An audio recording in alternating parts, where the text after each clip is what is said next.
Previously, in the world of Galamora. The other thing I discovered in Makeshift News is I'm able to do this thing with my camera where I just reach over to it and hold my hand like this, and it looks like I'm holding you up by the neck. Now, it is Fate's turn. As you retreat, he goes, "Oh, you will give me an answer, creature."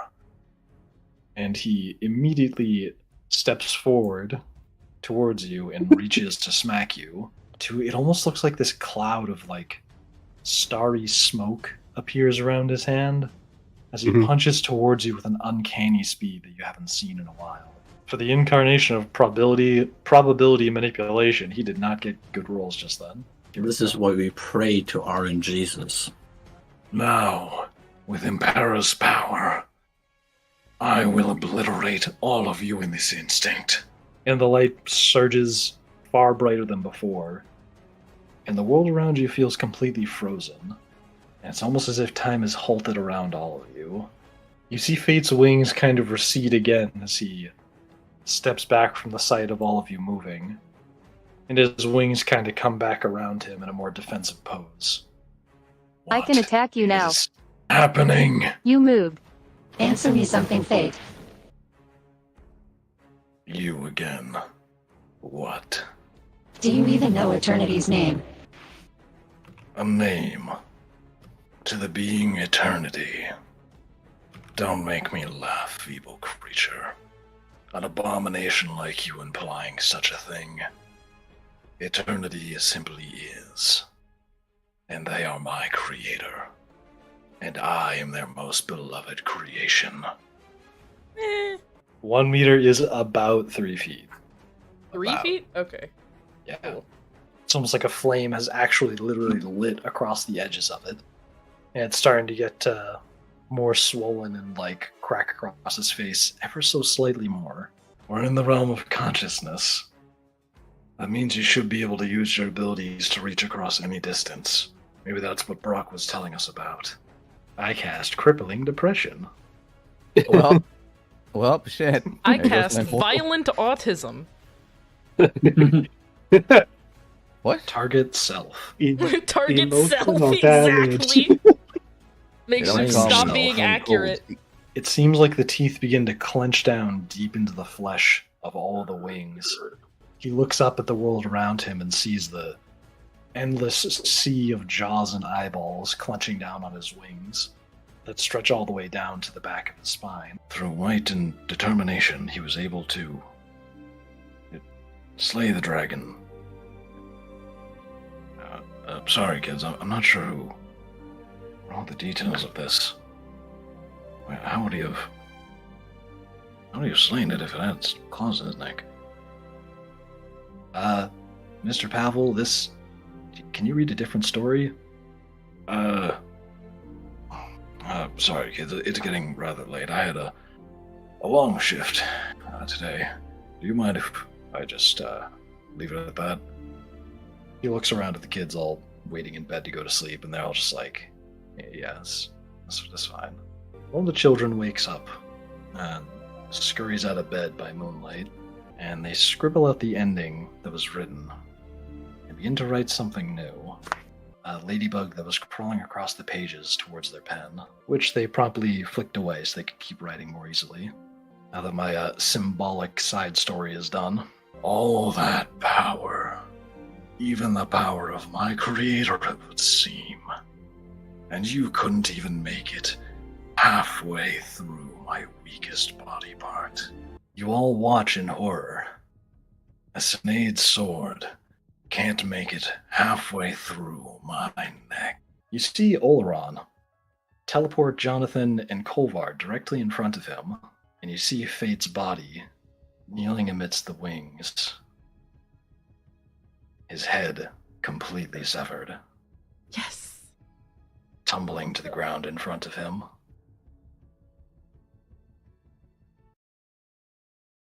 Your penis cannot. Jesus, every time! Every time! I can't get one moment of peace with these fuckers. Correct. Your penis Did it can't reach add- halfway through. Shut the fuck up! Did it Wait, add right? live now? No, I yeah, that gotta mute Mars, this thing. it went through. They heard that. Oh, there's a big delay between the stream I'm seeing and us. Yeah, I have Oh. it on Yeah. weird ass latency because I can't be bothered at all. Hello, everyone, and welcome to Untold Realms. Where is a big delay, there is a huge delay. Yeah, I put it that way. I made it that way. Okay. Yep. Cope. It's fine. It's a I D&D stream. We're not said interacting with so. chat that much anyway. Exactly. yet. I said so, and that's why it's doing that. Anyway, welcome everyone to Untold Realms Rise of Vestia Session 26. Please tell me I'm correct All in I that heard number. was you can't even reach halfway, so I did. The thing and made a sex joke. Don't worry, we figured it out, Mars. Briar, please continue. No, I'm good. I was just welcoming chat. That's all I was doing. Fucking Christ. Welcome. Anyway, as we go, okay, I'm gonna need you all to shush for like a good 3 minutes, because I have a surprise for everyone. I have a surprise. A surprise. I have a surprise for you guys. Are we good? Can I go? Are we good? Is everyone gonna shut up? Yes. Cool, great. I love you guys, but shut the fuck up for like 3 minutes. Okay, Love you too. Makeshift, I need you to do me a favor. My clothes stay on, but sure. That's Correct. good to know. I hope they stay on. I would like them to stay on. That would be great. But I would like you to open your DMs, please. Mm-hmm. Okay, are your DMs open? Yes. Oh, Okay. and socks count as clothes. Socks definitely count. Please keep the socks on. I'm begging. Only socks. This is. Is that a fucking truck playing mariachi music in the goddamn parking lot? Fuck yeah, baby. That's not even good. It's like Okay. trap remix mariachi music. God damn. Oh god. Yeah, that sounds about right. Okay, your DMs are open, correct? I'm looking at our DMs, yes. Okay.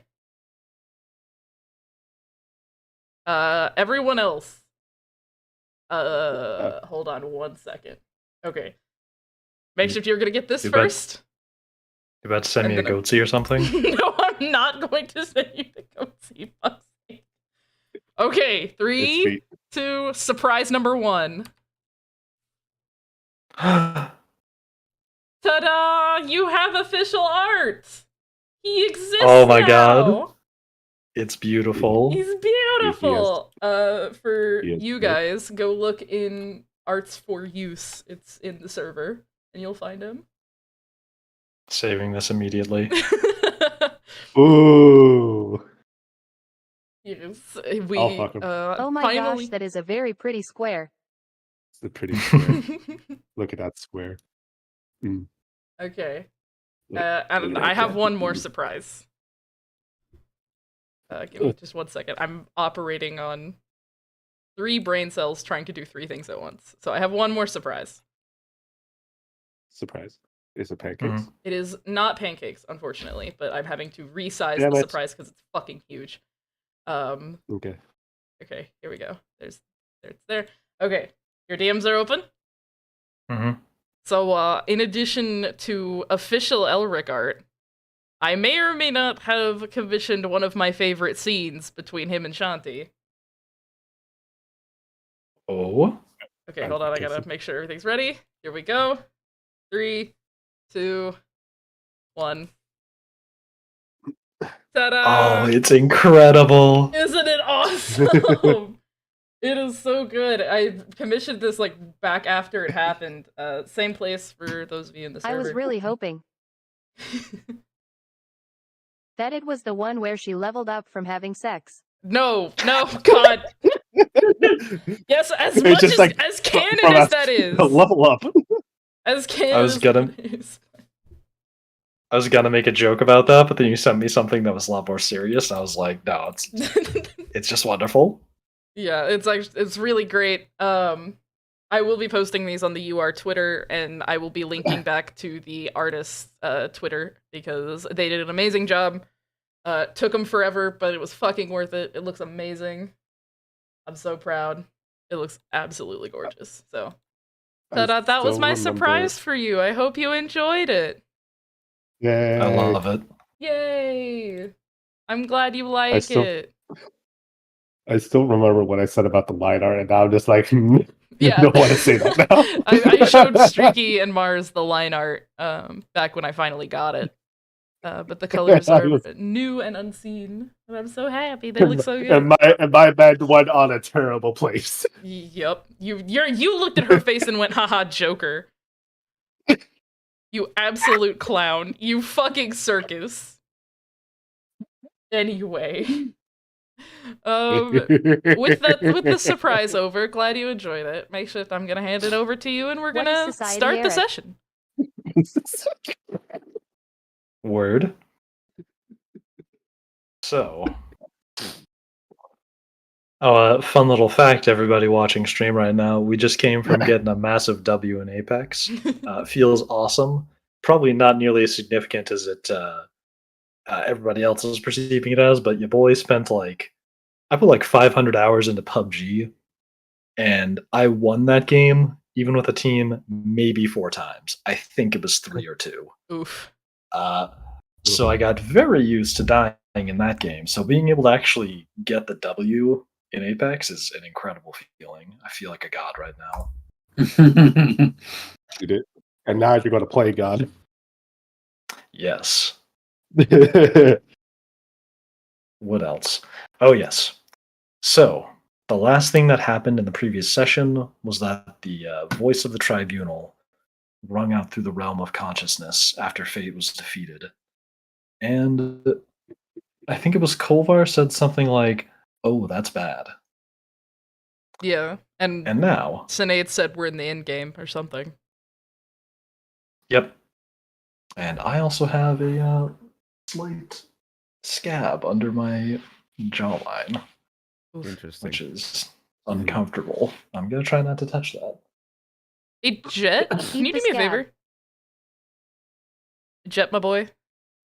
What? Any chance you could be just a hair louder? No, I thought so. All right. How about that? Perfect, thank you. Bless Beautiful. you, my son. All right.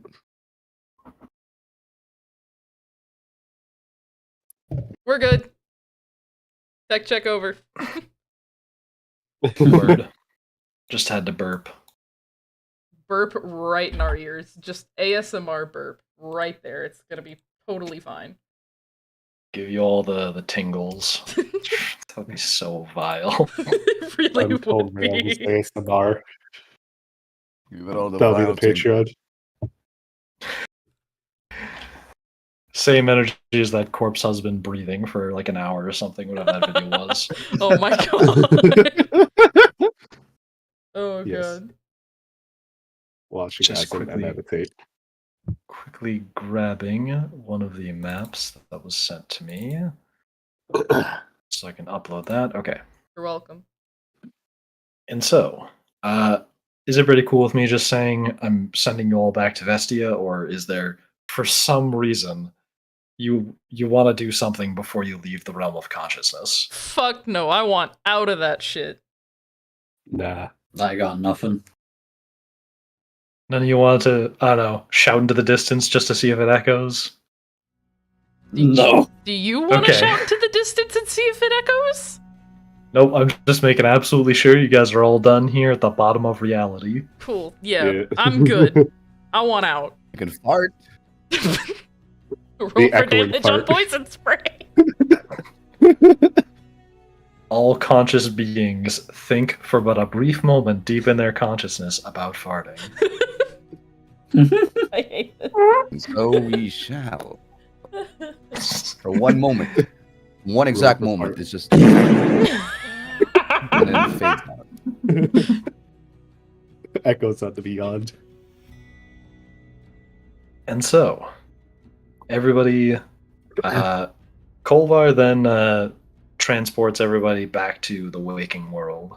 And when he does so, everybody who went to sleep in the machine for it, you snap to awareness, and just like a quick moment as your soul's brought back into your body. Zendel, give me a investigation check, real quick. Gotcha. Oh no. Please don't poop yourself. Say nothing, Yasha. That to be -1, but you know, a 9 will do. You got a 9. 9. You look down Oh no. and you notice a dark spot on your pants. Ah, well, the price I pay for that joke. All right. 2 sessions later, it comes back to bite you. Oh So my going in that god. one. Well, He pissed himself. Oh no. we forget that actions have consequences, and this is one of them. Oh my god. Well, Oh my lord. shit. Quite literally. No, the other one. The Nah, wisdom save wasn't high enough. shit. Quite literally. He should've Shrooms gonna be been growing on that one, Fuck. You shouldn't. I fucking Christ. So in your room, you got a change of pants there, so you're all good. I changed my pants. Diaper has been changed. I hate this. You also Do you fucking burn your diaper. pants? Perhaps. You realize that you've only been inside the realm of consciousness long enough that there was still a wet spot on you. So surprisingly, not too much time has actually passed. My God. Maybe only like, I don't know, half a day or something, seemingly.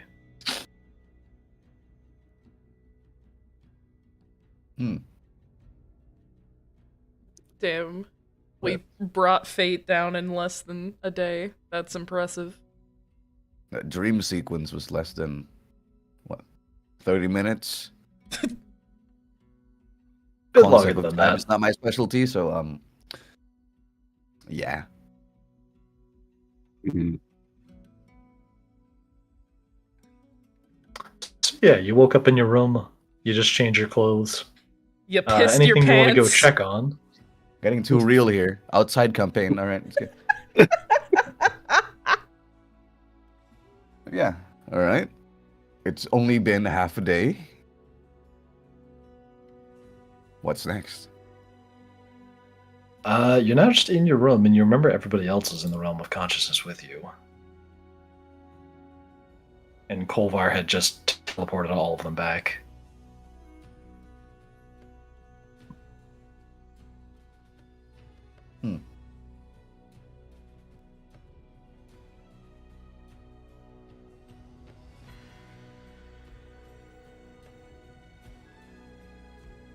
You gonna do anything, Anyone? Zeto? Wait, is this my perspective? I thought I was like, wait.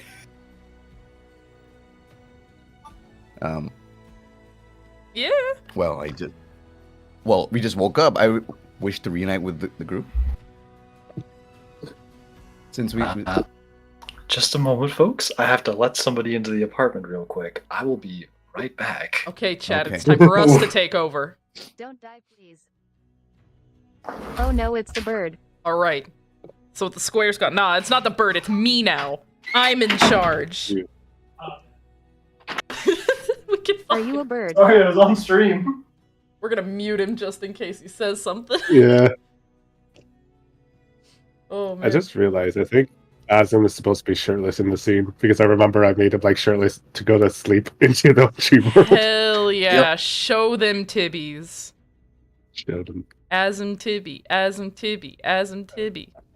There he Aslan is. biddies. Shouted at through the door, being told they were already in. Yeah, I had to Just mute you thinking- just in case. Let's see. When did they send that text? They sent that 6:37. Okay, so it wasn't actually all that long. That they were waiting outside. Only about 20 minutes. Yep. Now, where were we? Good question. Zendel, it's still you, buddy. You can't escape it that easy. Yeah. Escaping, is this... did I really come back from, like, changing my pants? Yeah, Or you're in a room. I changed my pants? Oh my god, you're still here, okay. I change my pants, I get ready, and regroup. Nothing Word. special happens. Please. You go looking for the rest of the party. Of course, yes. Oh my god, I thought we were having a whole undressing scene, but no, like, let's just go back to the room. Play the music. Meanwhile, all of you wake up in a sudden jolt from being teleported by Kolvar, and you're inside of the like sleeping chambers of the machine that Brock helped design. I'm getting the fuck out of it. Just immediately standing up and backing away from it. Damn it, I missed the outside. You do that.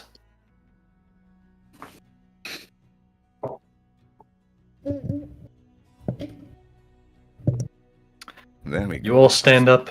You see like a few dwarves standing around you that you recognize as like the Artificer Guild members who like work under Brock. But you also see Elric, Jonathan, and Kolvar standing in the room with you. Oh, they're as all well there. as King Oleron. They're all Oh, there. he's there too. Yes. Oof. Ooh.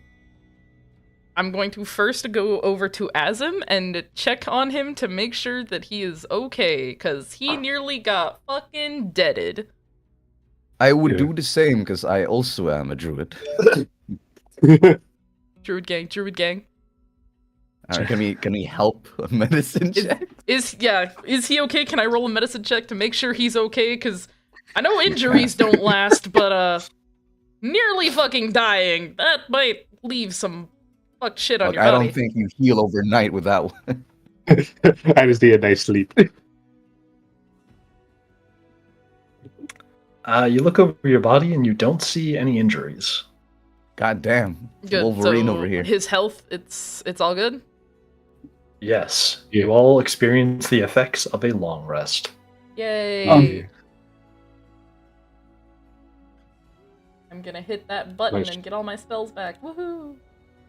I just realized we probably leveled up and I never put that in. Rip. Spell slots. We return. definitely did. I know that for a fact. Yes, that is what I said. You are level 13 now. Oh, Oh, I'm gonna handle that a different day. That's fine. I didn't Alright. change the cards. I'll have to do that later. Whoopsie. It's fine. Ignore that shit. We're It's not not gonna run shit. into I a worked hard on combat the it. first session of You're- the new arc, I are said we? ignore the chat. And it came out as shit. Then Ah, Yeah, well, correct me against you. apparently, Mm. after figuring out that Azim's okay, making sure he's physically fine, I'm gonna turn and look at the boys, the squad, the Sinead sons, and Oleron. you see them all chilling there. just vibing in in the middle of the fucking workshop. I mean, yeah, they're all standing there. They didn't have to wake up and into their bodies. Well, yeah, They're just there. they're just standing in the middle, getting in the way. But you do notice a lot of the dwarves seem to be looking at them as if they were surprised at their presence. And you see, like, one of the dwarves you hear over here and be like, I didn't know you had a twin. It's a weird outfit, too. Fucking Christ. I look at them and then I look back at my party and I'm like, we should probably move somewhere a bit less public. Agreed. The horn That's probably a blows good as idea. motherfucking driver! Sorry. Almost loud enough that car could hear you. Good. I hope they can.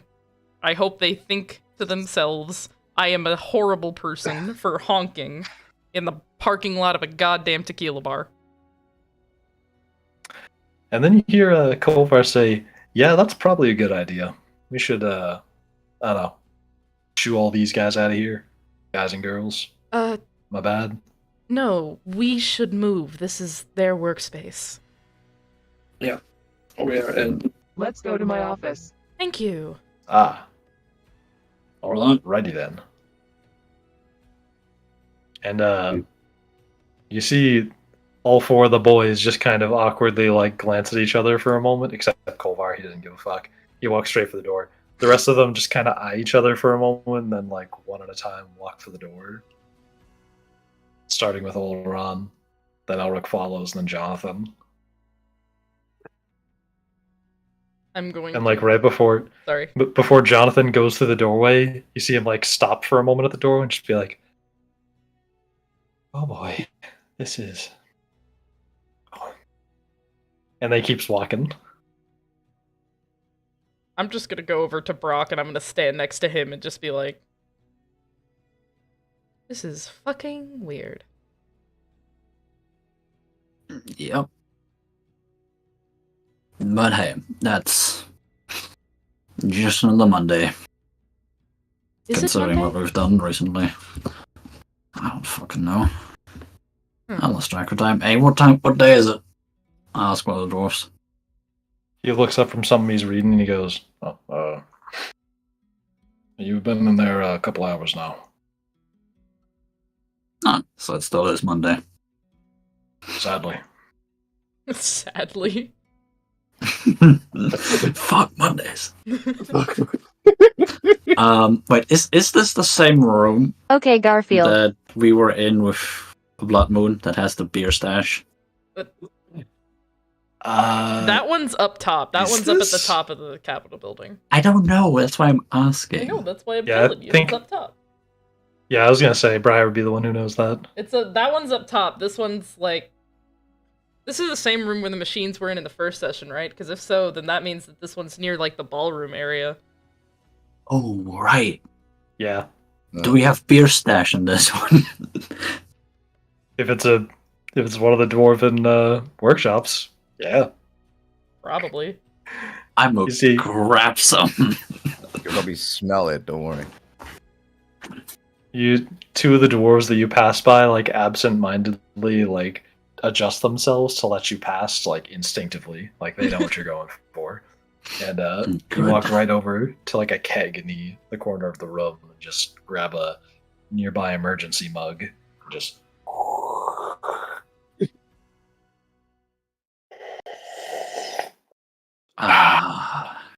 Good. Needed that. And I put the mug. I take the mug to the cleaning area, clean it out, and put it back. Go ahead, I'll catch up in a minute. Unless you want some as well. I think I've had enough weird, odd alterings to my reality for one day. You, have fun with that. And I'm going to follow Sinead to her office.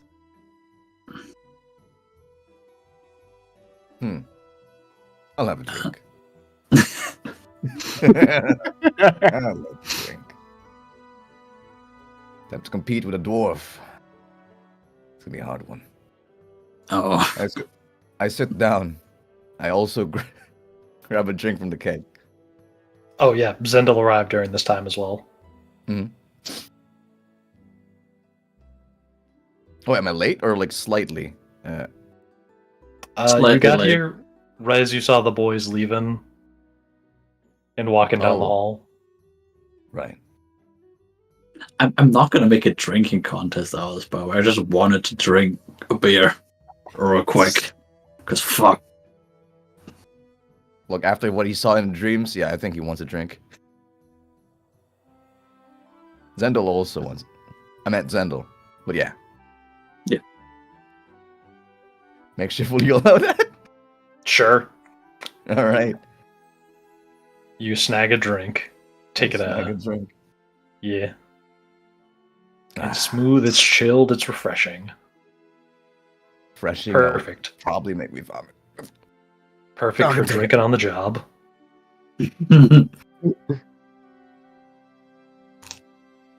wanting her to enjoy ourselves a bit. Mm. Ah. Still strong. Still strong.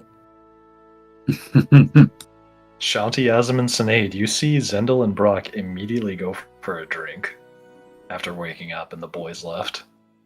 You do realize there's better alcohol in the bars, right? Look, the quickest one's right here. Fair enough. Not much goes above a beer on Monday. God, it's a Monday, right? Will you be joining us in Sinead's office, or? I'll be right there. Yeah. I And then- immediately okay. stand up after realizing what I've done by drinking the beer.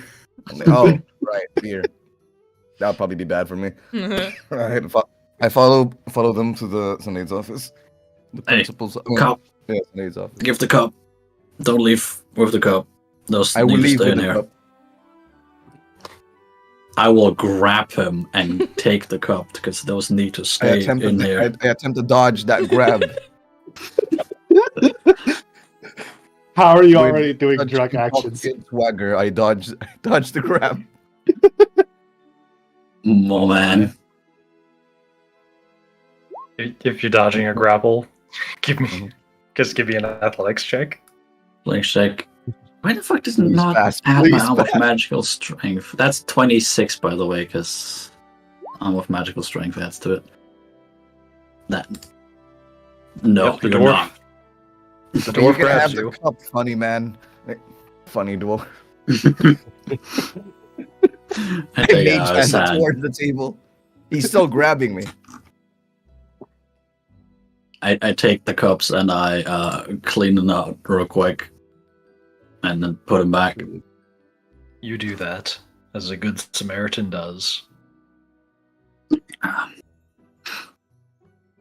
And then I will follow. All right. Does everybody walk on over to Sinead's office now? Yep. Yeah. All right. As you make your way over there, you like kind of catch up to you hear a door opening and closing in front of you a few times.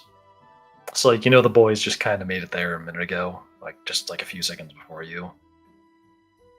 And as you all walk inside, you see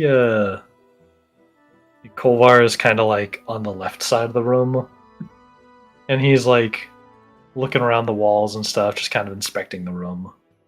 He seems like he's having a good time. Oleron took a seat at one of the chairs in front of Sinead's desk.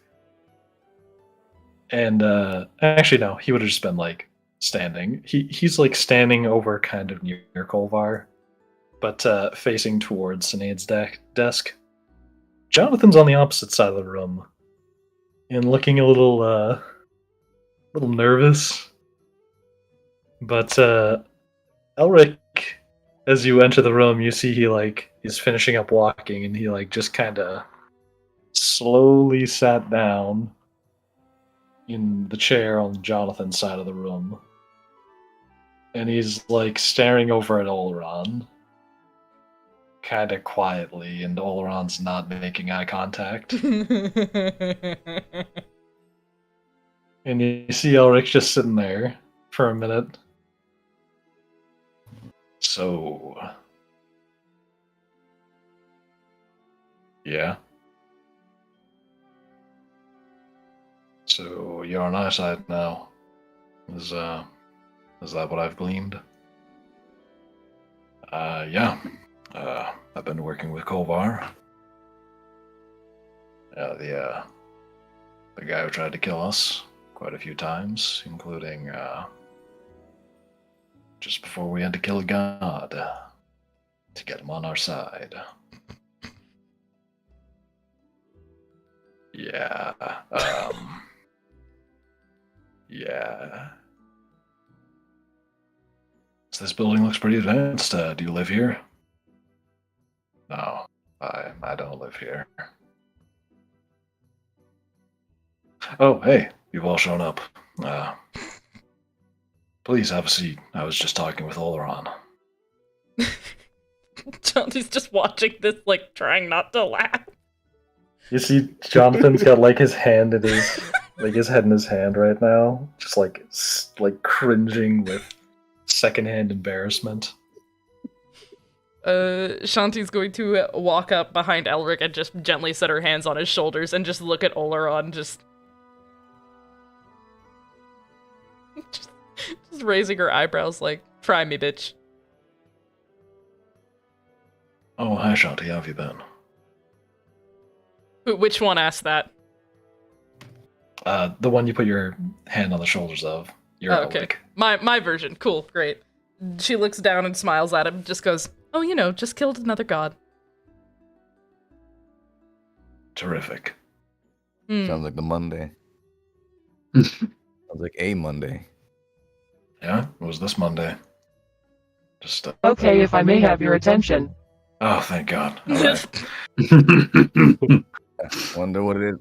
Oh, sorry about that. Jesus Christ, do you Here's have any what I know. decorum? There is. Quorum from that beer. There's 2 stones left. We need them. I have no idea where they are right now. There's the time zone and the elemental stone.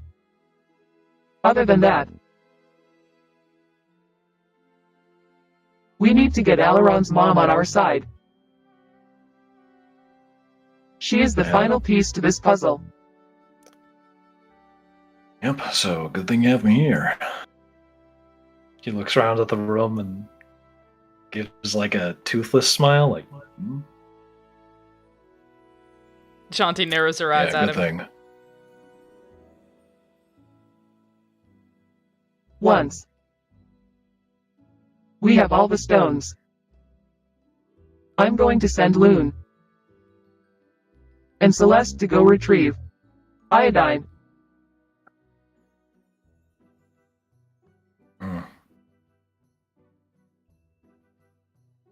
Iotun? Rango. Who are those? Do we know them?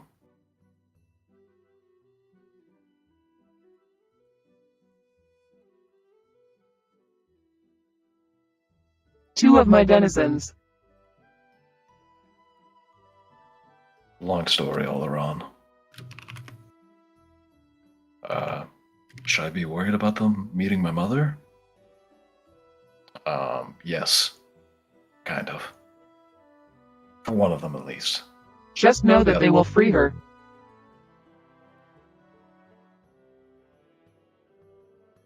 Yeah, they are pretty good at that. At least from what I could guess. But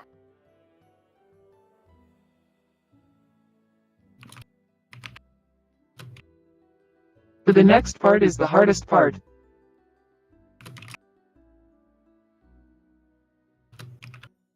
Your mom has to accept who she is basically, and we need to learn. We need to get the tribunal here so we can seal her. And that's the part that you said easier said than done for? That's much harder than the first thing.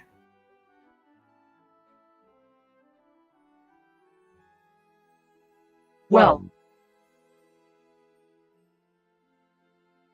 once we have your mom, and your mom has ascended as well, that is the easiest part. Well,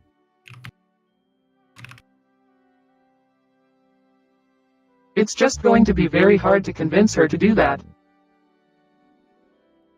Yeah, I'm painfully aware of that. I suppose now that I'm on your side, that kind of helps.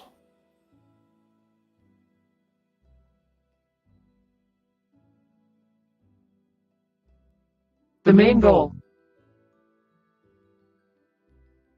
is to balance the universe while getting rid of the tribunal. So we have to seal her outside of reality.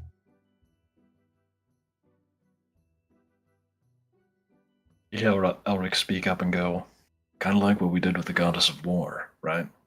Or is that different?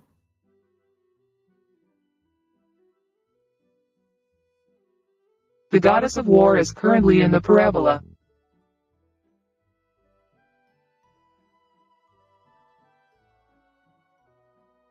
Oh, so that was the parabola we were seeing then. Yeah, Jonathan.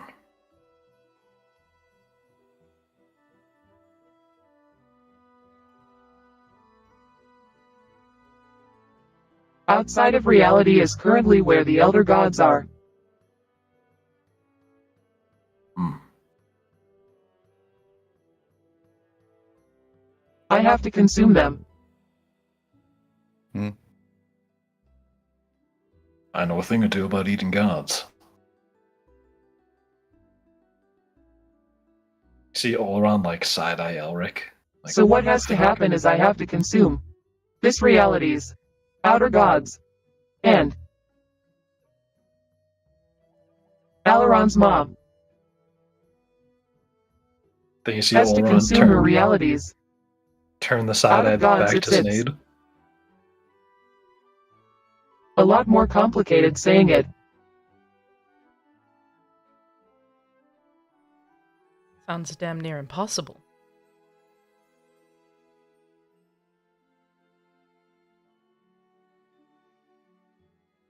Oh, this one even consume. Once we get the stones I can release my seal. And I know what to do.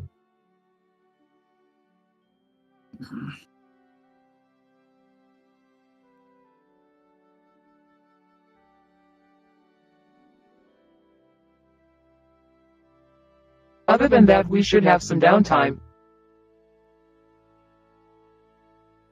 and Lord knows we need it all. I need to figure out where the next stones are, and I need to make a I'm sorry present for Assam. Oh. Asmund just like looks up to looks tonight. He's like, a present?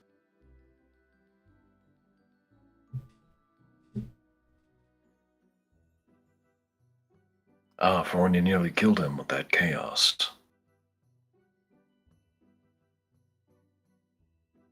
Yeah, Of course, I didn't get a present, although I guess I met my mother. Yeah, there's a reason you didn't get a present all around. All right. See, oh, I'm just kind of like, tough crowd. Yeah, no shit, tough crowd, buddy.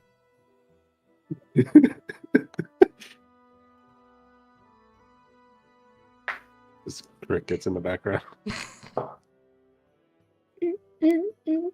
anyways, I will let you all know when I get the location of the next stones. Oh my god. Alright.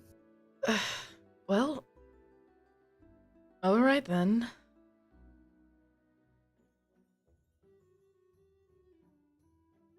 Well, let's just get to doing some downtime then. I know for a fact I need a shower after all of this.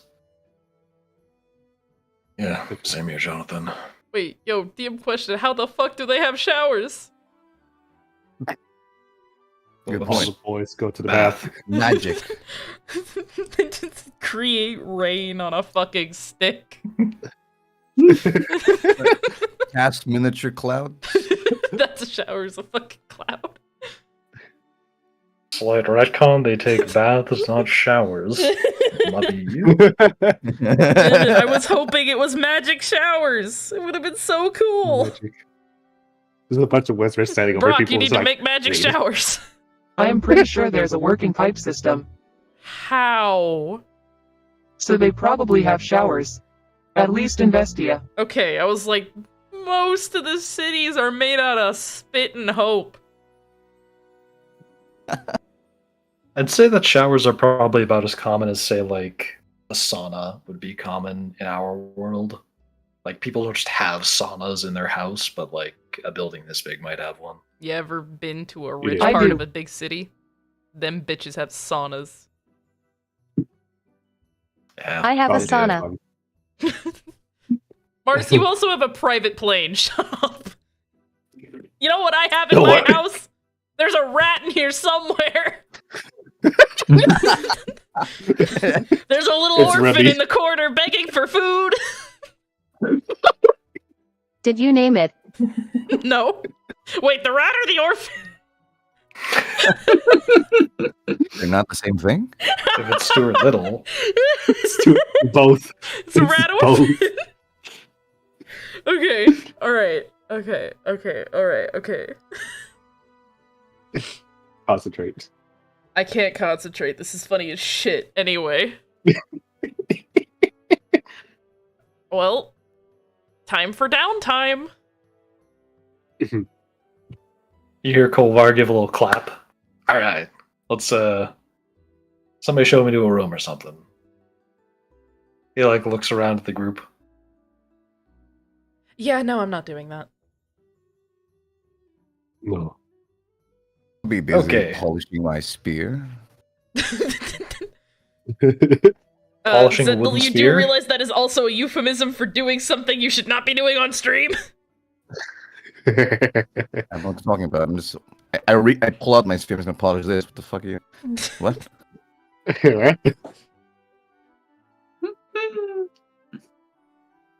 I am literally polishing my spear. Going to polish my spear. What are you implying here? I am implying that you pulled out your PP and we're doing non-YouTube partnership things with Okay, it. makeshift start the downtime. I never said that. I just said polish my spear. I just need to go out there and polish my spear.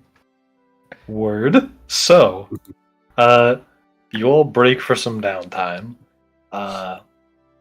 What is the things you all want to do with a free week to yourselves? Or like 2 weeks ish. I know what I want to do. I know what I'm doing. Yeah. So, Let's go in order of the me looking at the screen. So alphabetical. Azim, what do you do with your downtime? I'm pretty much in my room majority of the time trying to meditate, but then other actions will be like later when it's nighttime in the day. So like gonna let everyone else do their thing. Right, you know what I mean. Yeah, I know. We're gonna chat at night. Yeah. On the first day back. Yeah. Gotcha. Then, let's first do the general stuff that everybody's doing during the downtime, and then we'll get back to that. Okay. Is that everything that you're going to be? Is there anything else you're doing long term during the break, Azim? For now, it's just primarily focusing on that thing. I'm going to do so. It's Word. just, yeah. Then Brock, what are you going to be doing during downtime? I'll finish the family crest I was going to give Shanti, and I'll get to work on analyzing and maybe making the gun. The thing from the dwarf and Dirion. Word. You do those things during downtime. Gun. Also, a conversation with Shanti about the thing. We'll get to that one. I've got ideas for you, Yeah. buddy. Yeah, it is. And Sinead, I assume you already know what you're doing during downtime. Do you want to state it to the audience? Yeah. She's flattening her balls. Just some casual CBT in the downtime. All you hear in the background. Don't Google that, kids. Keep in mind, you can also talk to Oleron or Kolvar. Like, they're chilling in this building during this time.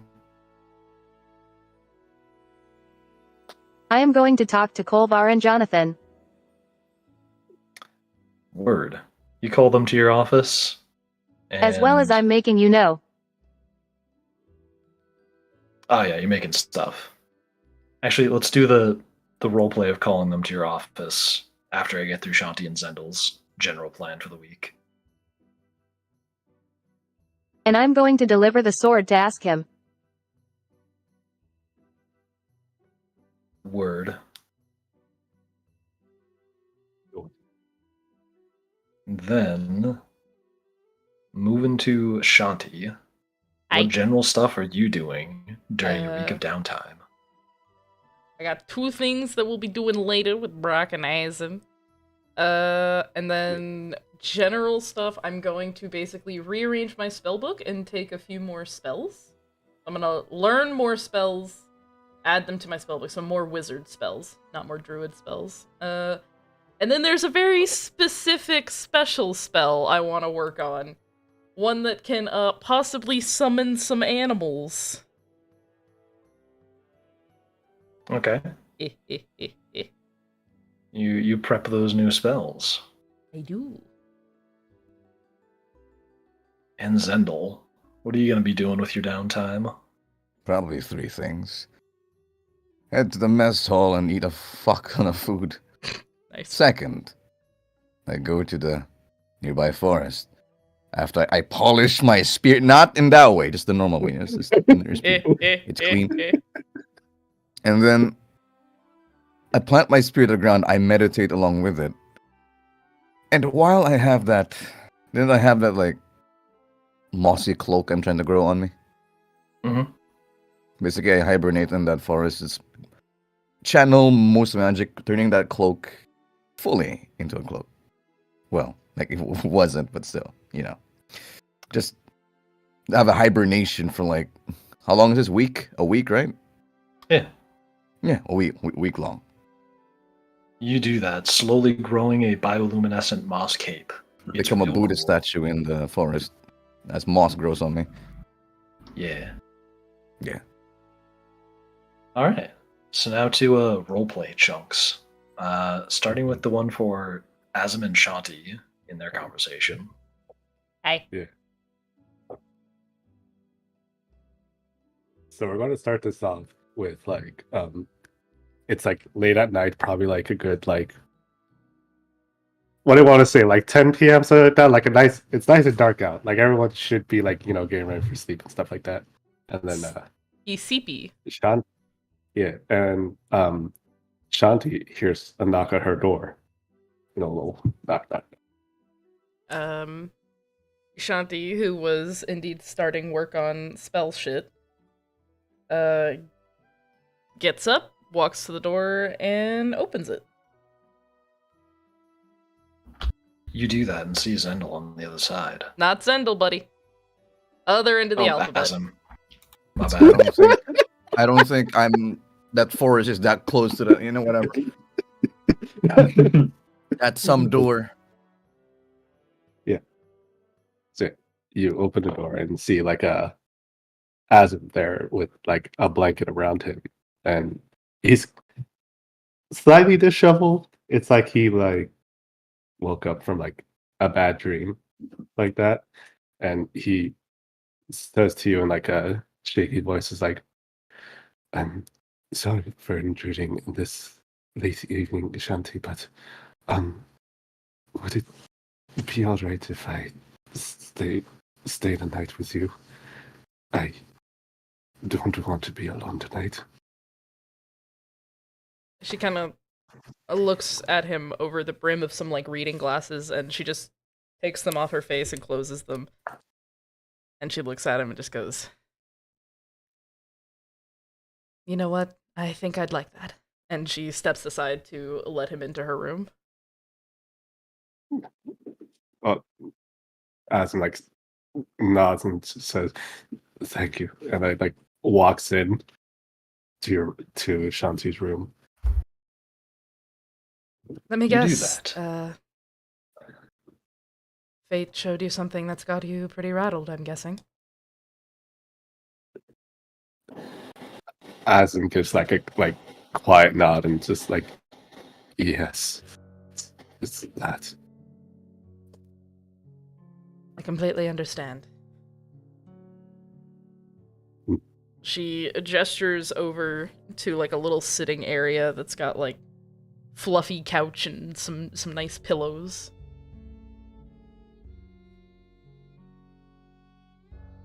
Asim understands that and walks towards the couch, sitting down and then having like one of the pillows to like hold it. Shanti will sit across from him.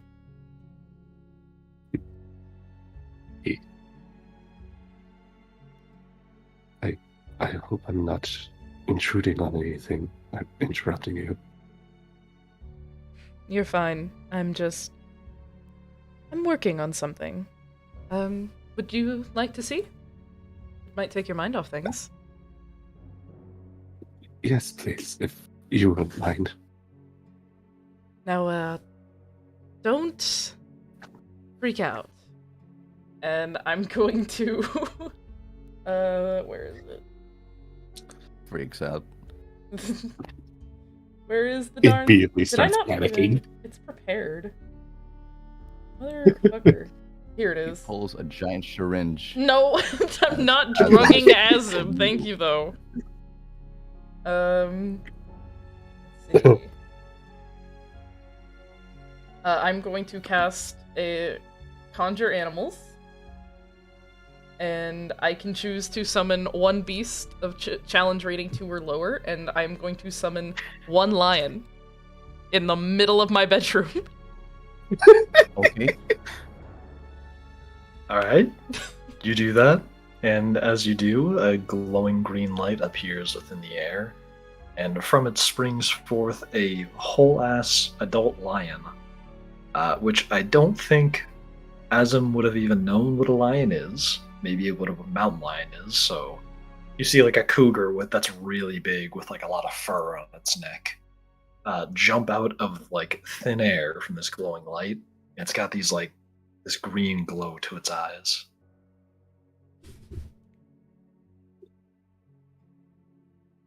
As in John Silov is just like, Jesus. It's like, oh, yeah. You're able to do that trick that Zelda does. I've just learned it. Isn't he adorable? And she like gets up and she walks over to the lion and like kneels in front of it and she squishes his jowls and she goes, look at him, he's so cute. He's not a predator. We're just blooping, bloop, bloop, bloop, bloop. Bloop, bloop, bloop, bloop, bloop. No, wait, we're gonna get hit by the mouse. No, We're stop gonna get it, hit by stop the it. mouse. Oh boy! You- Watch this out. You actually have a death wish if you play Disney music? Yeah.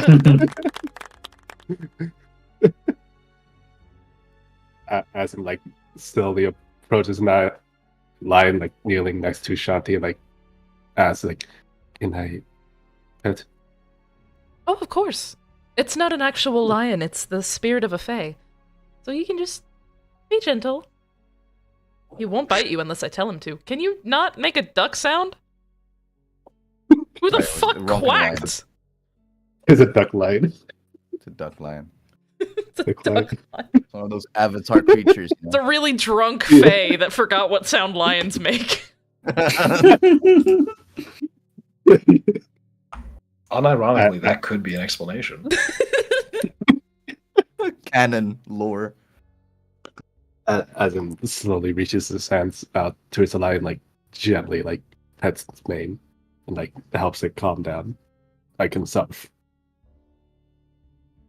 Shanti's just beaming from like ear to ear, happy that it worked. And he's so cute. Look at him, he's so fluffy.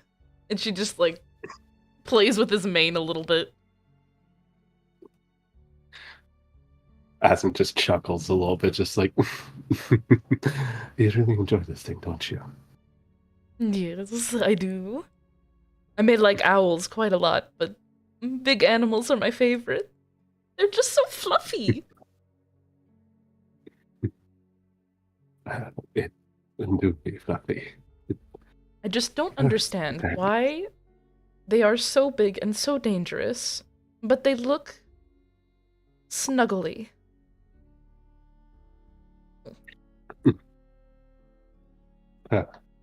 You could say the same thing for a bear. Yet they make little versions of it for children. Oh right, teddy bears! I haven't seen one of those in a while.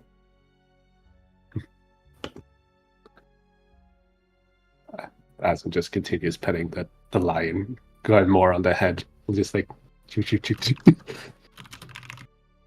I really hope we're not annoying the fae that's made the lion. Fun fact. You just like summoned it, and it's like, why the fuck are these two people petting me? Teddy bears are called teddy bears 'cause of Teddy Roosevelt. Oh yeah, they are. Is that real? I thought that was like a old wives' tale or something. Oh, that might be. I should Google That it. is real. Well, if it's real, I'm happy about it. I like that man. How do you do I don't like some of the things that he said, but some of the things he did were pretty good for the country. That's the line. Matches Teddy D. Roosevelt.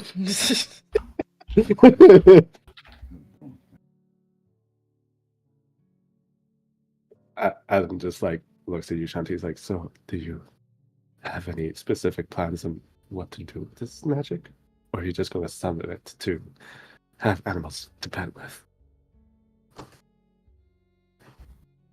Hold on, I'm trying to see how long it'll stay. Okay, till the spell. Okay, so it's up to an hour, but I can end the spell early if I want to.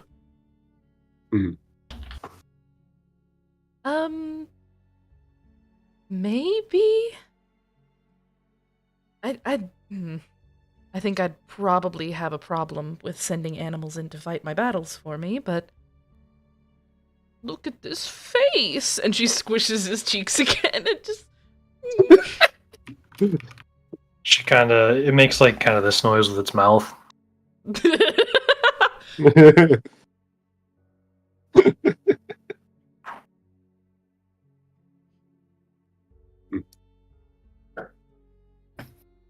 This is the first time I've actually gotten such a large animal to work.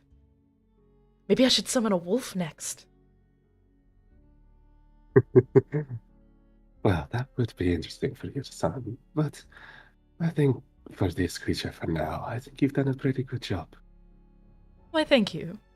And she will gently press her forehead against the forehead of the lions in a show of respect, and then end the spell and send him back to the Feywild. You do that, and the creature fades into a fine green, like light mist, and dissipates. Going to present? Are you going to present the lion to a bunch of other creatures? No. I don't want to get sued. Nor am I a brightly colored baboon, so... Asum is the baboon. Oh my god.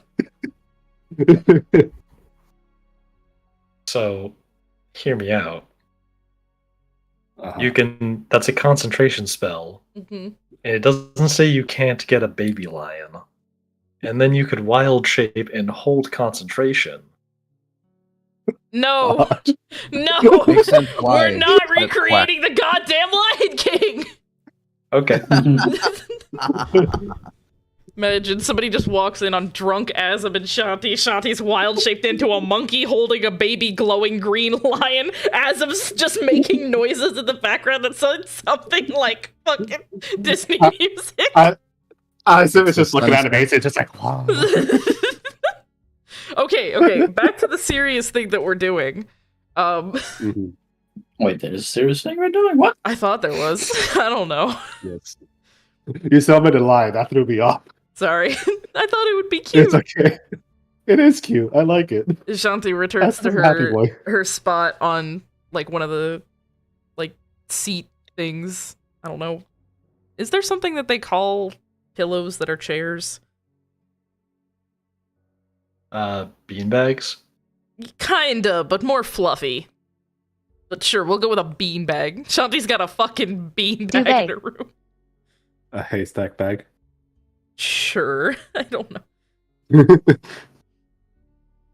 But she'll return to it and sit down on it and look over at Azam and go, so,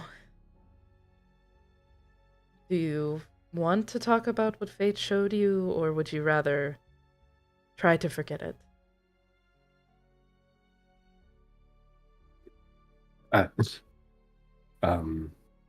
Asm just like looks at her from like the smile that he had before back to like a neutral / frown face, and just looks at her and says, I do not know if I want to remove these memories that I have. If we are built on our past, and forgetting what we are built upon is not something I wish to do, but I don't know. It's complicated. Well, if you came to me looking for me to remove the memories of what fate did, I'm afraid you're out of luck. That's not something that I can or would even be willing to do. No, I didn't come for you for your magic. I came here for you. Um, I don't know how best to explain this, but you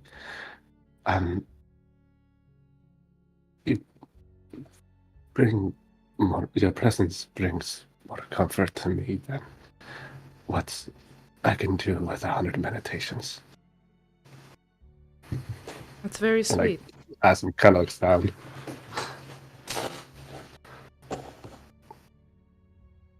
Is there a reason for that, or?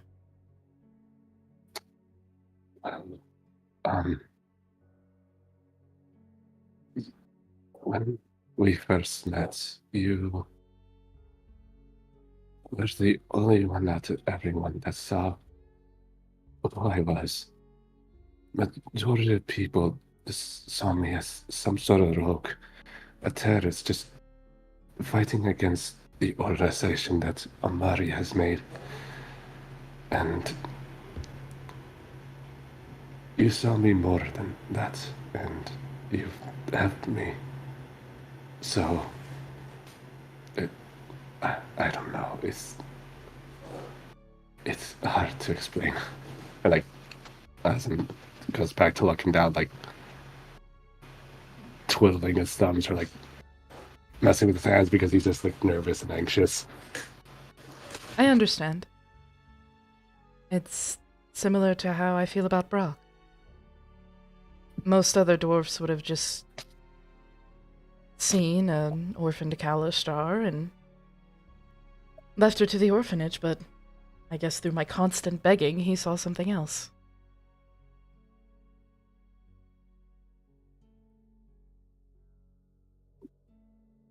So I get it. Well, Brock does have a good eye on things, so I wouldn't be surprised with that. Yeah, he does.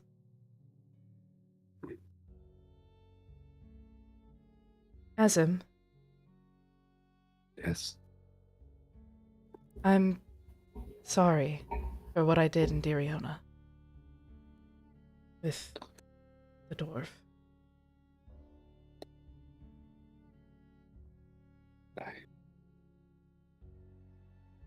Listen, I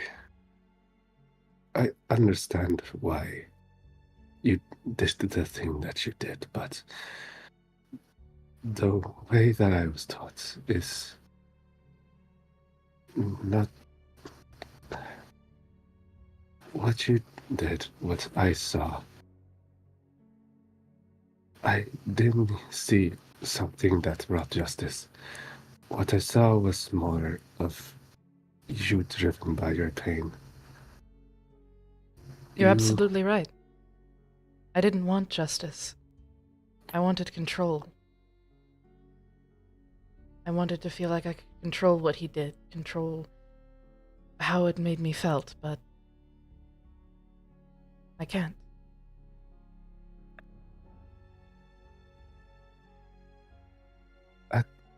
At my temple, we give the people that don't come to learn our ways. They come to get a second chance. From nobles to people that have nothing. And we don't see things that are broken to be thrown away. We take those to be rebuilt. And what I saw you did, that wasn't healing everything. It was just to break more things. I know. Have you ever thought that maybe, just maybe, if you were to see that man again, or before you've done the things you did, could you've tried to see to make that man turn to good? To redeem the things that he's done. Do you think you could have done that? If you had asked me several months ago, perhaps I would have said yes.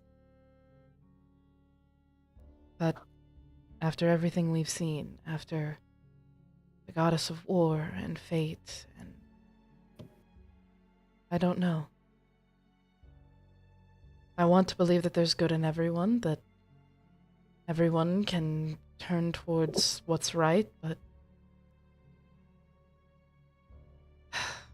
Azim, I'll be real honest, I don't even know if we're doing what's right.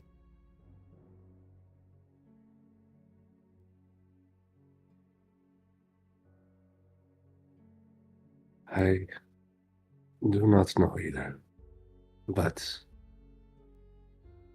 if we feel that what we do is for the betterment of others, so others may be happy in their lives, that they can live on, then I believe we are doing the right thing.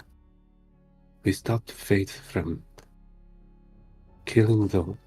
ending everything, restarting the world to his image. I believe we did the right thing by ending him.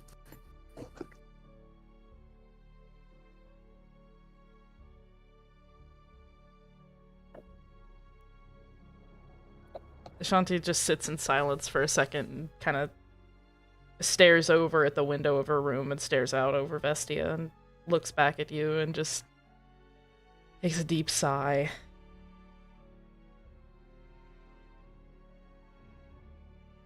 At what cost does doing good come? If our end goal is good, what exactly are we going to have to do to get to it? If Sinead truly is on our side and she is trying to help us, then I just don't know how some of the things that she's done equate to. I don't know. I'm rambling. It's fine. I guess we just continue the path we follow upon, and we see where it leads. And along the way,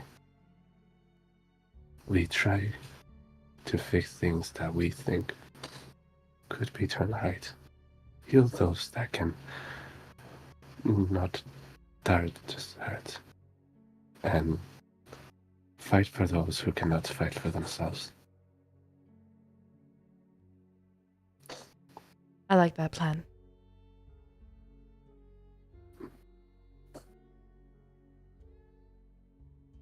Why don't you wait here?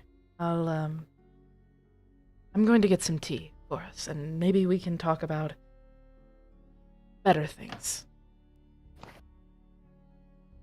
Yes, I like that very much. Thank you, Shanti. And Shanti will get up and leave the room to go get some tea. And then they will have a, I don't know, hair braiding and girl talk. Yes, queen. Yes, queen. Do you want me to time skip through that and then do Azim's next encounter? Sure. Sure. Word. So after a nice evening of tea and girl talk and hair braiding, About the cute boys. Hell yeah, we talk about cute boys. Talk about Eric. Ooh. Ooh. God. Ooh. And so you finish up your encounter with them and you part ways for the night. And who do you go to talk to after that, and when do you do it? Talk to me or prior? Yes, you, Azim. Oh, didn't you me? say you were talking to someone else? No, I think Shanti said she was going to talk to Brock, but I guess I know Sinead's gonna talk to Azim. He's getting the sword. Yeah. Yeah. Oh yeah. Yeah, I guess like after that, I go to Sinead, realizing like, oh, she did mention of a gift. I should go check on her. So I like go to Sinead's worktop to see if she's there. Word. A few nights later, you go and check in on Sinead, and Sinead, you see Azim. You're hearing Azim knocking on your door. Knock, knock, knock. Oh, come in. Azim just opens the door and walks in. Hello, Sinead. I'm coming to see if you've mentioned of a gift for me as an apology. You are just in time. I just finished it. Oh, may I see?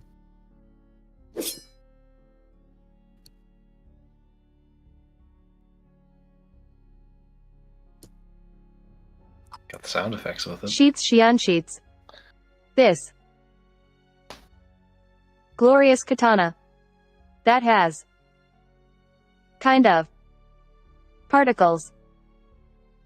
Floating off of it.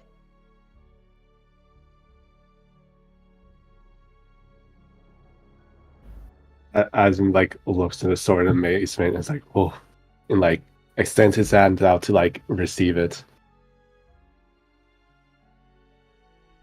She gives you it. Cool. Azim looks at it with like, I call it the katana of flowing time.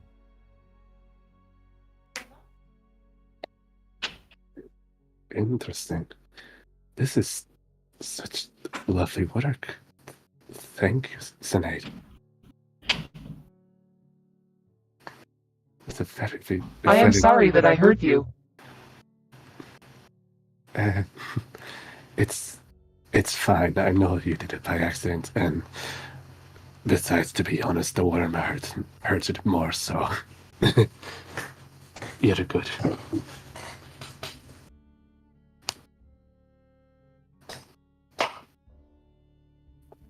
Use the sword wisely. I will. Thank you. Quick question for you, Sinead. I know you like putting a bit of magic on your items, so I was wondering if this katana does anything in particular that I should know. It does a lot of things. You'll figure it out. Oh, okay. I guess I'll mess around with it in the courtyard for a bit to see what you mean. Thank you again. And Azim just kind of bows a little bit and then like walks out of Sinead's room. You do that.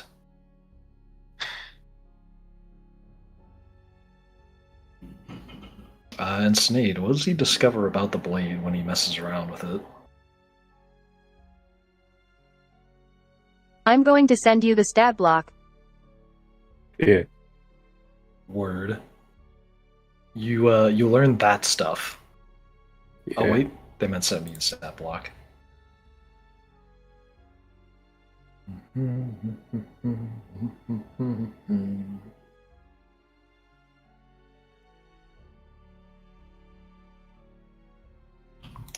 As you're kind of messing around with it, it feels like you're cutting through the air, like almost effortlessly.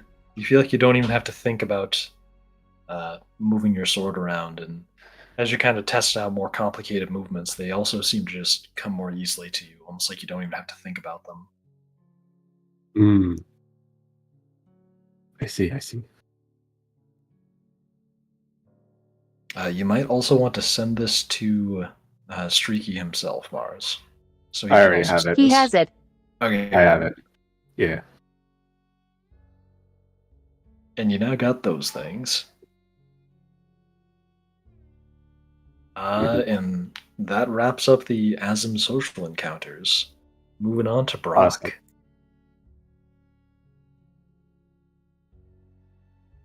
All right. Sorry, 1 second.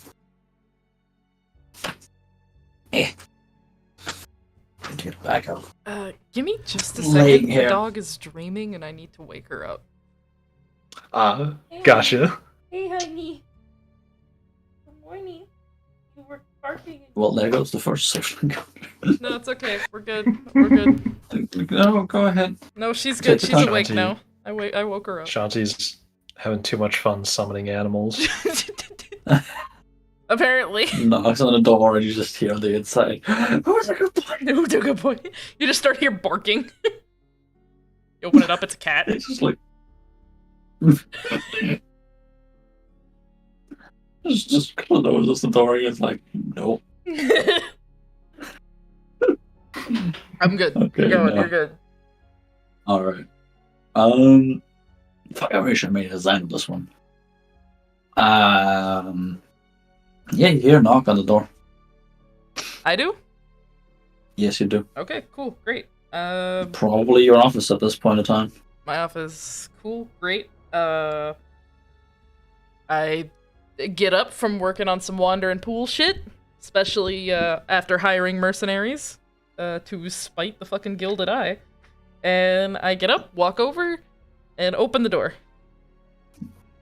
And in front of you is Brock with definitely something wrapped up in a cloth. It's a small item just said, and he just says, "May I come in for a bit?" Of course. Actually, I was going to come see you in a bit. Come on in. Perfect timing then.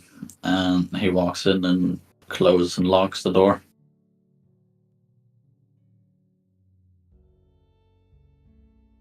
Sorry, my brain heard lock the door, and immediately I went, oh no, oh no.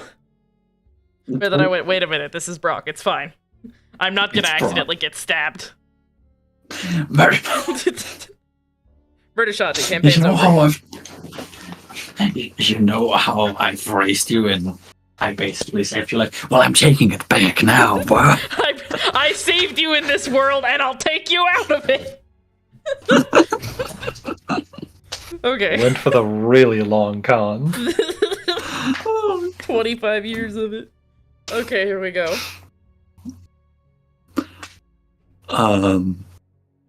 Fuck. Shanti will return to her side of the desk and go, do you want to sit for this or stand? Do you want to go? Should I? We can do the standing. All right. And he will start to unwrap the item. It's not really like massively wrapped, basically just yeah. Just making sure it's not, people don't see it. And you very quickly recognize again the crest that he was working on when you came in the first time, a couple of days ago. However, this time it is very much intricately completed. You still recognize the cloak and the pickaxe. However, there is now also writing in what you presume to be Dwarvish. I speak Dwarvish, actually. Fuck, now I need to make up what it says!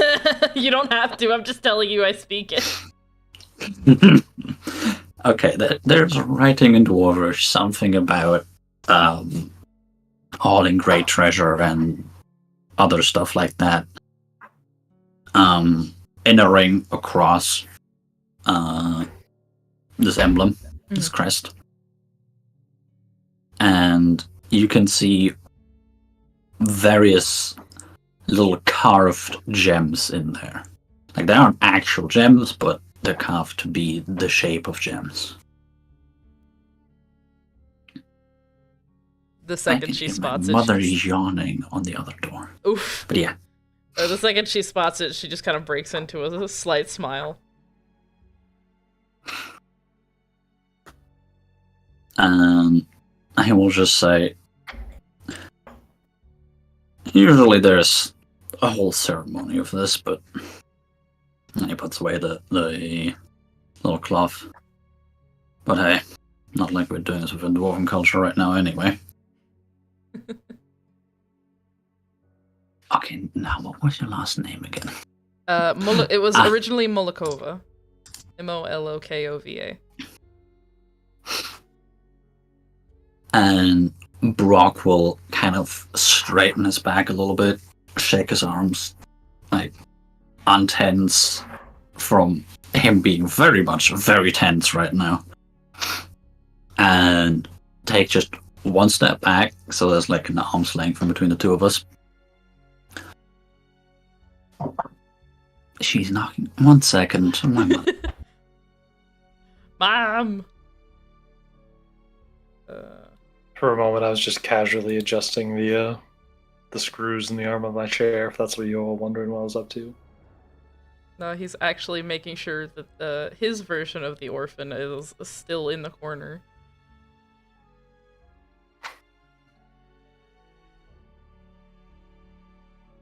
I need to get a better gaming chair, because this one just looks good.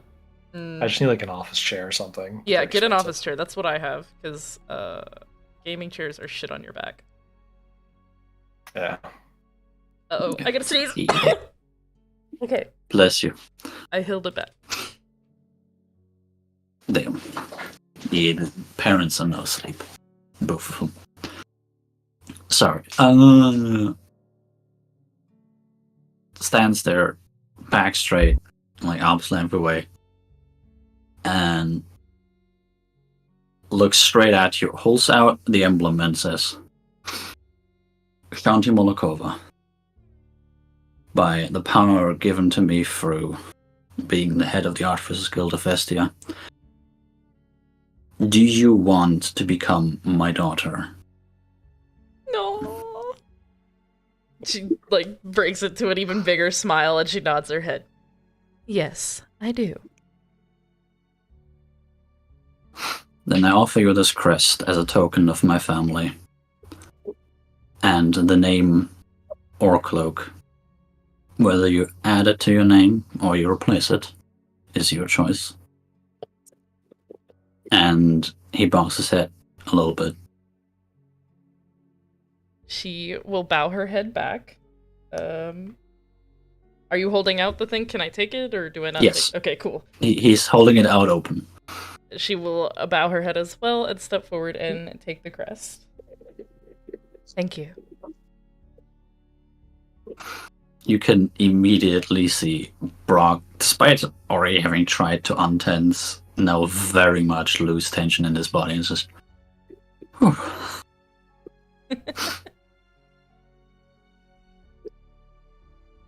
He'll look at Shanti for just 1 second. Look back at the crest that she's now holding. Hence, up once again a little bit, close his eyes, open his eyes again, and just, yep, that part is real. And we'll just walk up and hug her. Aww. She will hug him back. Very happy to now, officially got the whole name shit.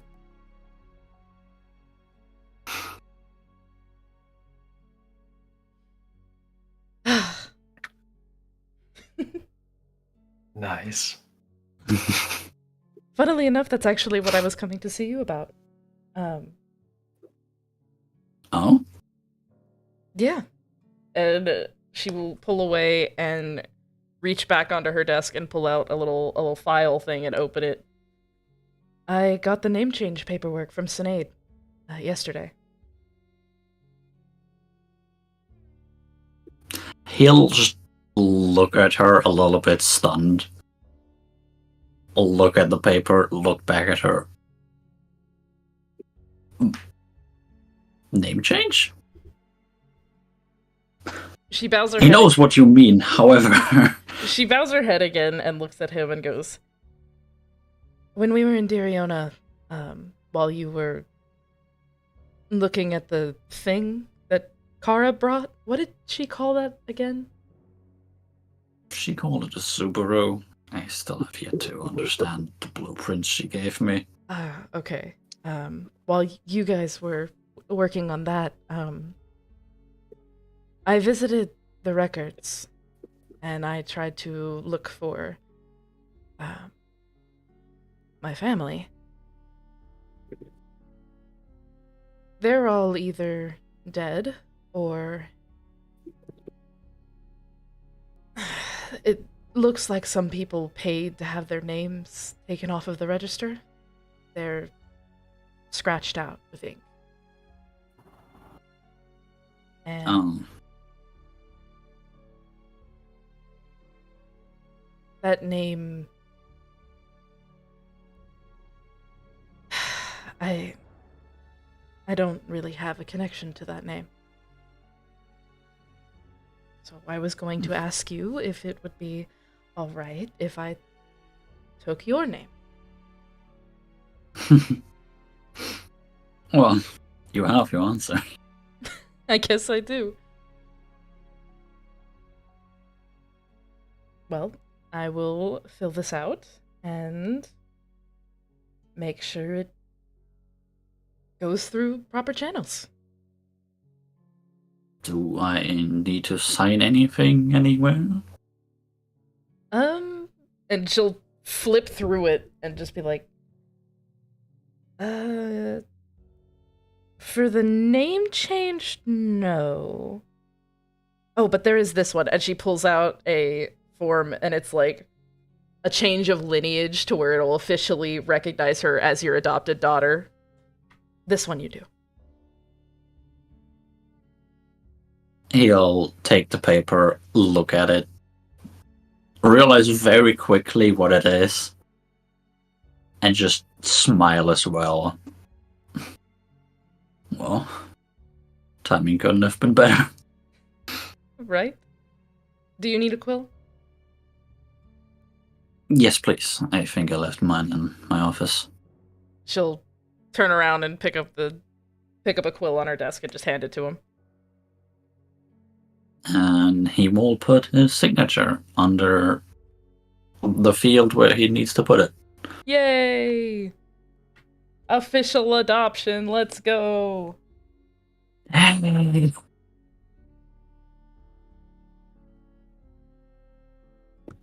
Oh, this is so sweet. This is beautiful. I'm definitely not crying, it's fine. Are you going to call Brock Dad now? I was literally just about to make the joke. Damn, now Brock's gonna need to make all them dad jokes. Once he signs Dad it, joke time. once he signs it, she'll take the form back and put it with the other forms and goes, so does this mean I start calling you Dad now?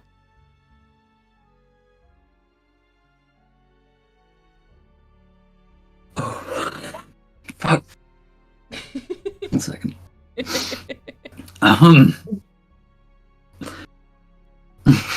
If it pleases you, very much so. And, well, I have already started calling you daughter a while back. But at least now it's official. Didn't you call me sweetie when we were fighting against fate? True. Actually been one of the first times. Usually called you a little brat, because you were one. She sticks her tongue out at him.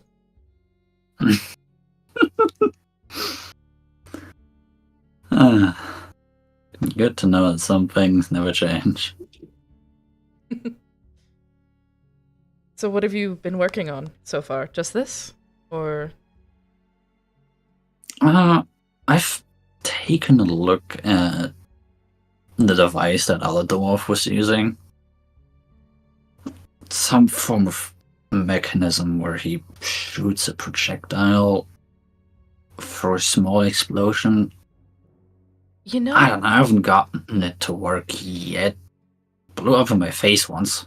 Oh, nothing happened, I'm fine. Okay, good. I was about to say. You know, I actually saw another one of those. I think I met the person who made it. Who made it? I think. Either that or the person who made its, like, construct? It's very odd. It was a person made of metal with these really bright red eyes. I'm not sure if it was a person or something like Henry, but I think they made that thing because they were carrying one just like it on their back. Thank you. We needed to know you had a small penis. Thank you. I hate living here. Oh God. Well.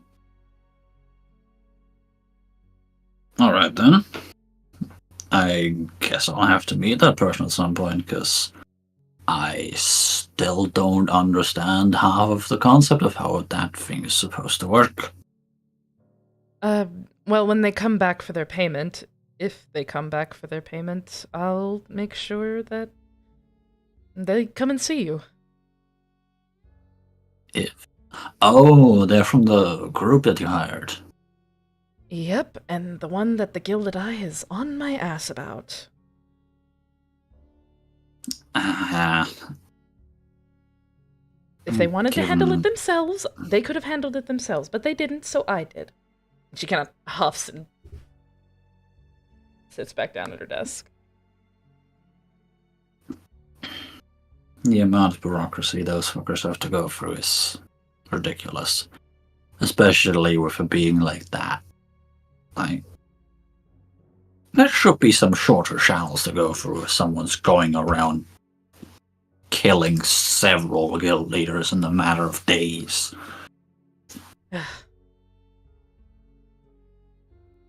Well, thank you.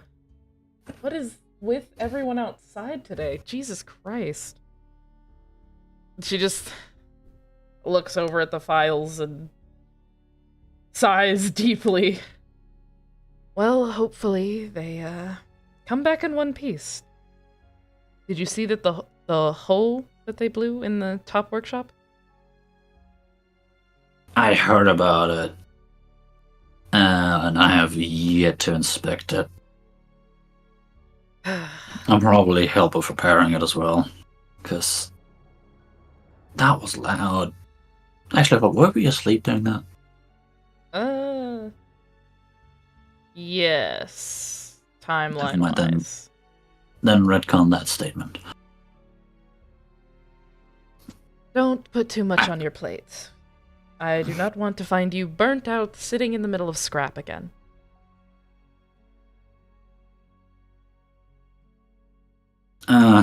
Some cleanup work is gonna help clear the mind.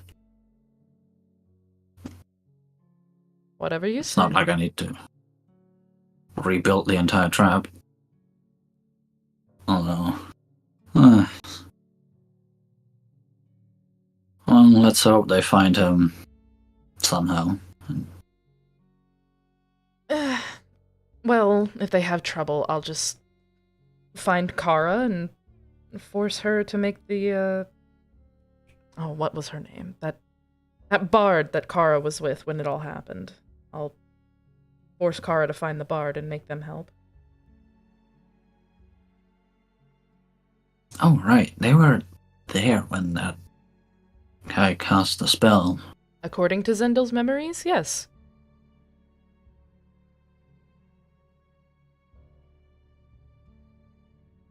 Yeah, that would be helpful.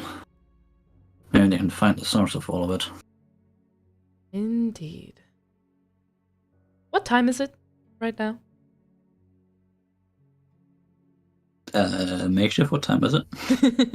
For this encounter, it is midday. About to be lunchtime. Would you like to get lunch? I could use a break. Gladly. Then let's go get lunch. She will stand up and close the file that's on her desk and leave with Brock to go get lunch. Yep. We'll do that. Yeah. You do that. Going to get your Grubhub on. Hell yeah. Not sponsored, by the way. That's where I ordered from, surprisingly. Wait, what restaurant is that? I think it's a Oh, it's delivery Grubhub. service. Okay. Grubhub. I don't use Grubhub. I use Uber Eats. So. I use all of them because there's some places that It's don't. gonna be accept like, this. yes, EU free delivery services. Whoever gets me the food first gets paid. Okay, that sounds like a funny thing to do. I'm gonna die then. It's I'm the gonna do fucking that. food delivery battle royale. All three of them just got to fight to the death. They all meet at my door at the same time, and I'm just like, "Now we must fight." It's hand like them all fucking swords. Mario. It's like Mario Kart to get your food to you. only one of you gets the $5 tip. Oh no. Oh god. Okay, who's next? Brock, do you have any other interactions you want to do during your week of downtime? I wanted to make Asm, I think. It's more like 2 weeks. I was concerned. Just Asm, my bitch. I'm like, oh damn. I'm gonna make Asm my bitch. Do I have to call Asm mom now? What? do you actually want to talk to Asm? My mom. Yes. Oh, okay. Asm, you're a knock on your door. Asm gets up from whatever he's doing, and he like answers his door. It's like, oh, hello. What brings you here? Hi. You remember how I told you in Earth Consciousness I want to give you some shit? Yes. Well, I finally finished it, and he pulls out a little necklace and hands it to you. Asm extends his hands out to like accept the necklace. He's like, oh. Do you want to inspect it yourself before I explain what it does? Sure. And Asm like grabs and like looks at it. It's like, ooh, shiny. So what does it do? I imbued this one with a spell. Specifically the enlarge and reduce spell. Although I would recommend not making yourself smaller all that often. With this you can, up to I think about 8 times, cast enlarge or reduce on yourself. If it depletes, I can recharge it for you as well. Oh, so what you're saying is that I can become big with this? Yes. Oh.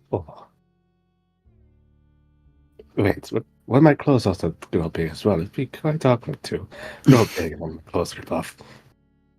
Everything you wear and wield will grow with you. However, if you cast this while naked, you will not be able to get into your clothes until you get back down.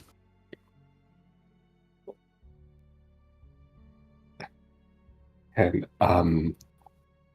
only specific things become bigger. God. You motherfucker.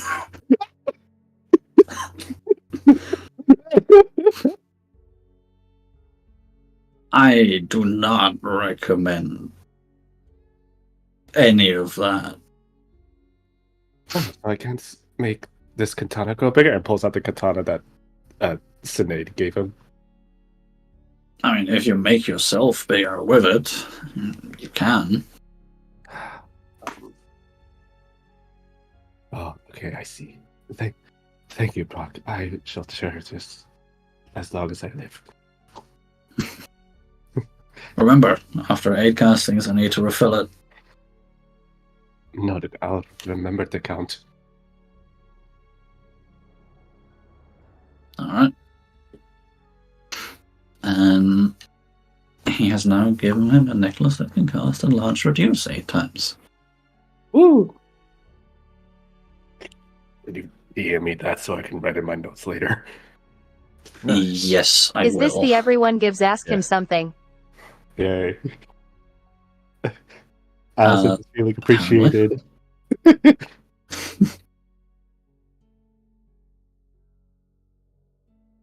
And is that the whole interaction you wanted to do with him?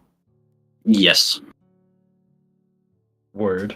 unless he wants to do anything else during that interaction, I am good. So, Brock, how do you grow a beard? Ask him about that advice. It's like, so Hey, he's my dad, not your dad. Get your own dad. our dad. I may be your dad, however, I am his daddy. Ah! Let's go. I'm not calling as a mom. Oh, We literally have girl talk, okay? We got this. Come Damn on. it. Oh my god. And so your conversation with him wraps up, and you part ways once again. And Sinead, do you have any social interactions you want to do during this downtime? My children. Ah, yeah, Jonathan and Kolvar. Yes. Word. Wait, You she's called got him a into your third kid. office. Where the fuck is Elric? Do you want Elric to come along? If Eric wants to. Yeah, sure. He'll join in. So Jonathan, Kolvar, and Elric are all hanging out in your office. And Kolvar speaks up and says, "So, you figure out how to find the last two stones?"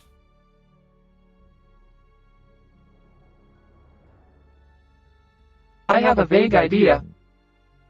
Where the time stone is.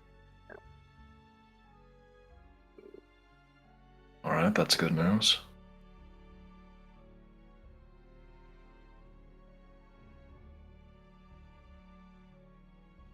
She leans forward a little bit.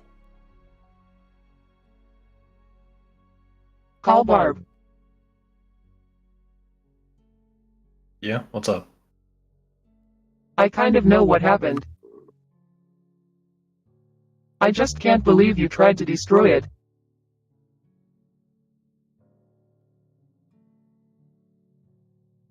He scratches at his face for a moment.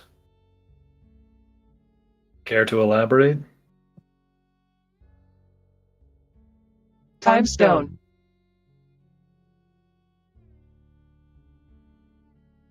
Alright. Do you know the specifics? See Jonathan and Elric both turn towards him.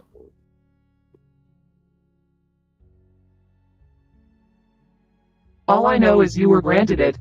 And you tried to destroy it. And then the gods took it.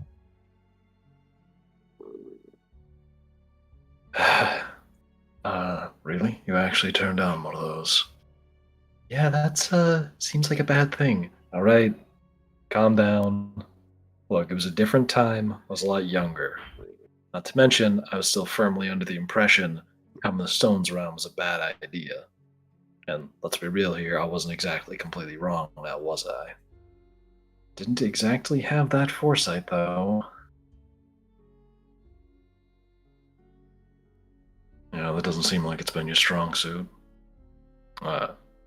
Cool it, alright?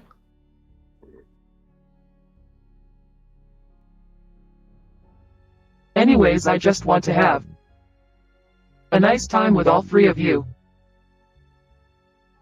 A nice time? I mean, like, you just want to have a social meeting with us?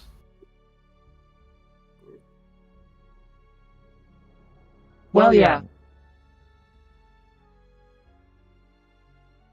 It's we haven't really had a chance since we killed Fate.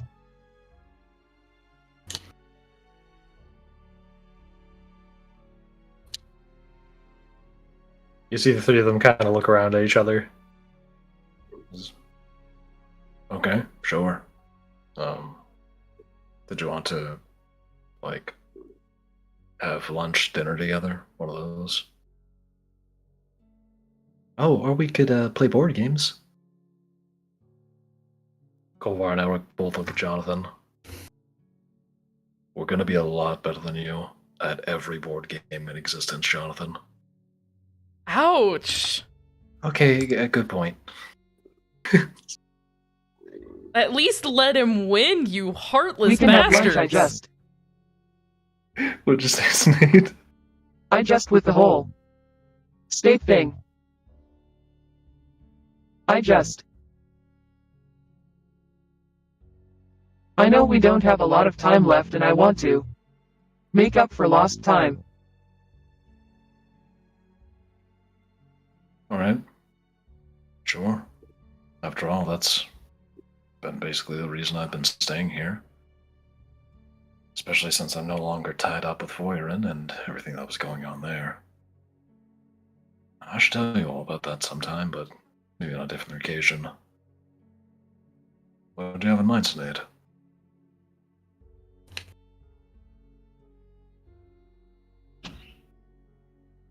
Well, some lunch would be nice. And then maybe I could take you to a spot I like. And it's a spot in the material plane, right? Or are we about to go on another Yes. impromptu adventure? Okay, that's good news.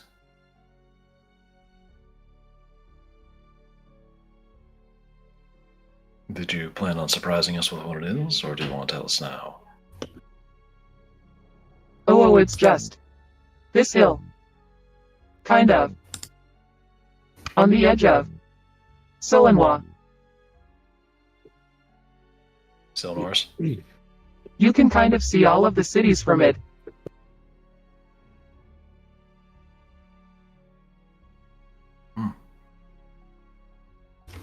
Sounds like a lovely time.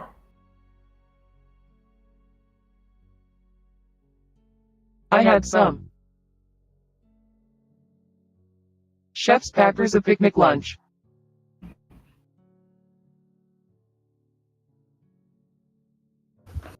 And you like hold up a basket in front of the three of them, like prepped and ready to go. Goar goes, "Oh, wanna take the fast road there? Just tell me where it is. I can just wham bam teleport."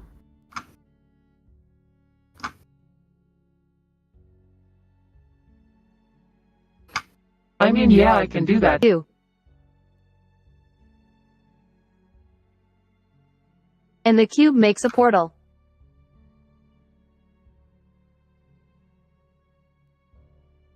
Because I have not mentioned the cube for a while. Word. The.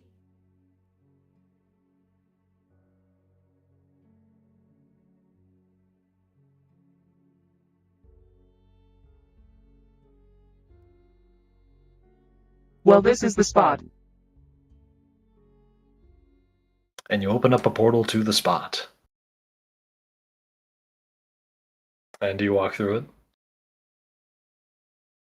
Yes. Word. And the three of them follow you, and you hear Kolvar say, "You know, Jonathan, I think this means you're the only person here who couldn't do this. We gotta get you some teleporting skills there, kid." That seems like it'll take a long time. Yeah. Yeah, it will. But it's worth it, I promise. Maybe we should learn some more basic magic first, like, outlandish shots. Hey, I was under a lot of stress with the God of War. Goddess? Yeah, Goddess of War. Yeah, I know, so was I. I almost died. And as they all walk through, taken to this, I presume it's a, So they are on grassy this hill? large hill. With a very large tree on top of the hill. And they can basically see all the way out to the bay. And the mountains and the forests. And the city.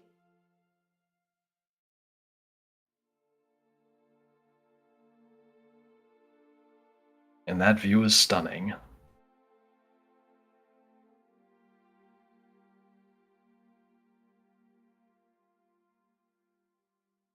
You say anything else to them?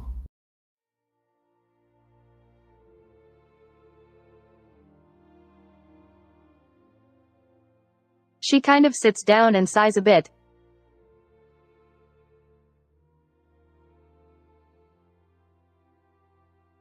Kolvar and Jonathan You know both, why. like, walk closer. I feel pretty stupid. Why is that, Mom?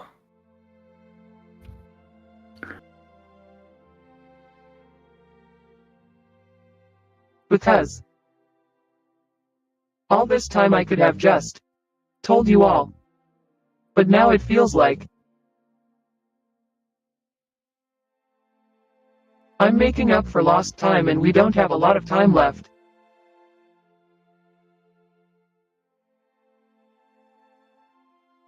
Don't worry, Sinead. More time is not something I've ever felt like I needed. Elric kinda points a thumb over towards the forest section. Spent many, many years just sulking around in there.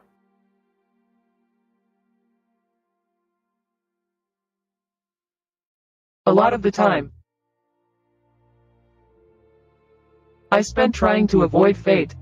And now fate is dead, but is it really?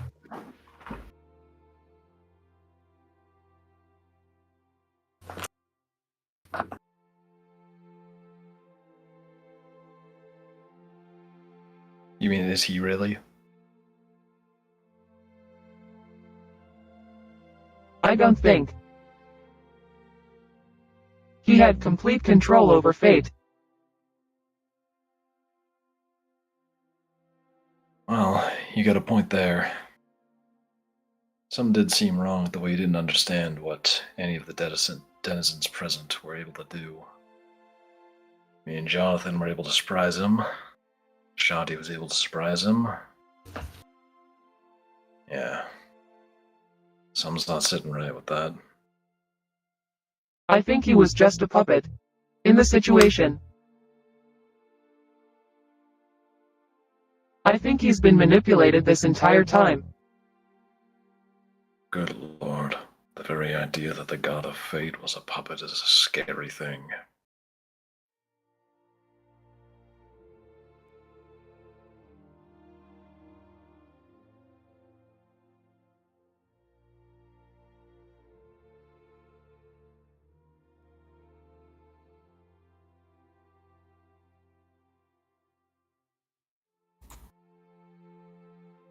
She just looks out over the horizon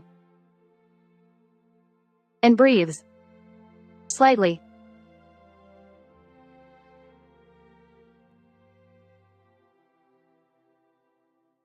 I'm going to miss this.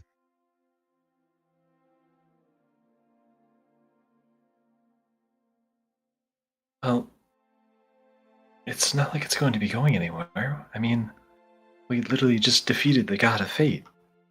I mean, just like Kovar said, well, practically anything's possible now. And sure, maybe there's somebody more powerful, but I kind of doubt we can't beat them too. Jonathan, Yes? I have to sacrifice myself. That's the only way. What do you mean you have to sacrifice yourself? But we've already gone this far. How do you know?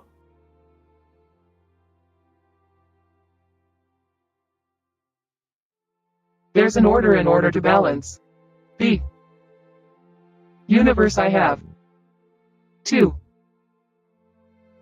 go.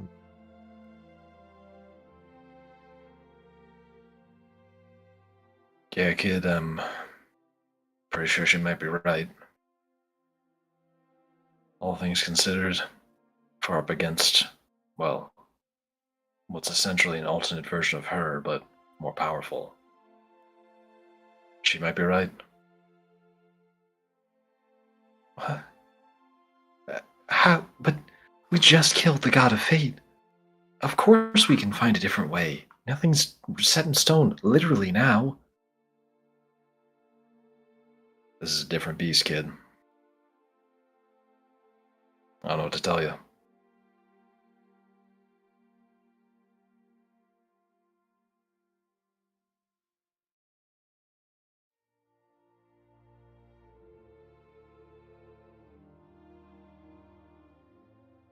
And you just kind of... We just have to enjoy the time we have left.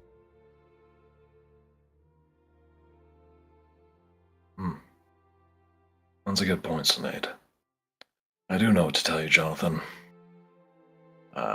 Which one of these sandwiches do you want?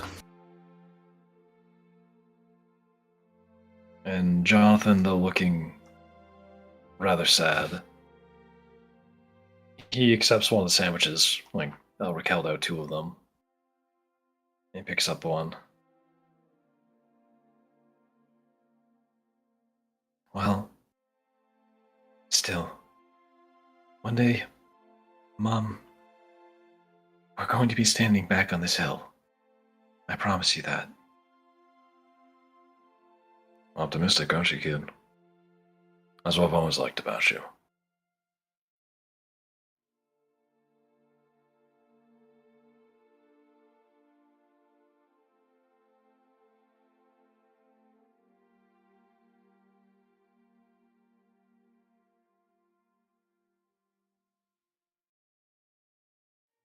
I hope, Jonathan.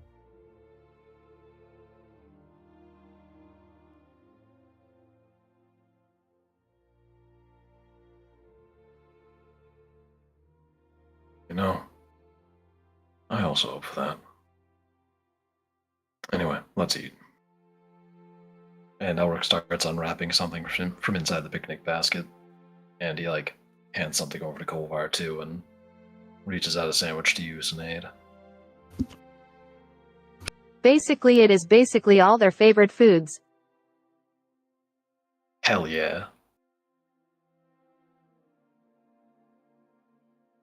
For Elric, one raw hunk of human flesh. Jesus Stop. fucking Just kidding. Christ. My good sir. What the fuck? All right, Oh my Texas Chainsaw Massacre. Bubba. I don't know his favorite. Probably like banana bread would be his favorite food if I had to guess. Because he bakes it.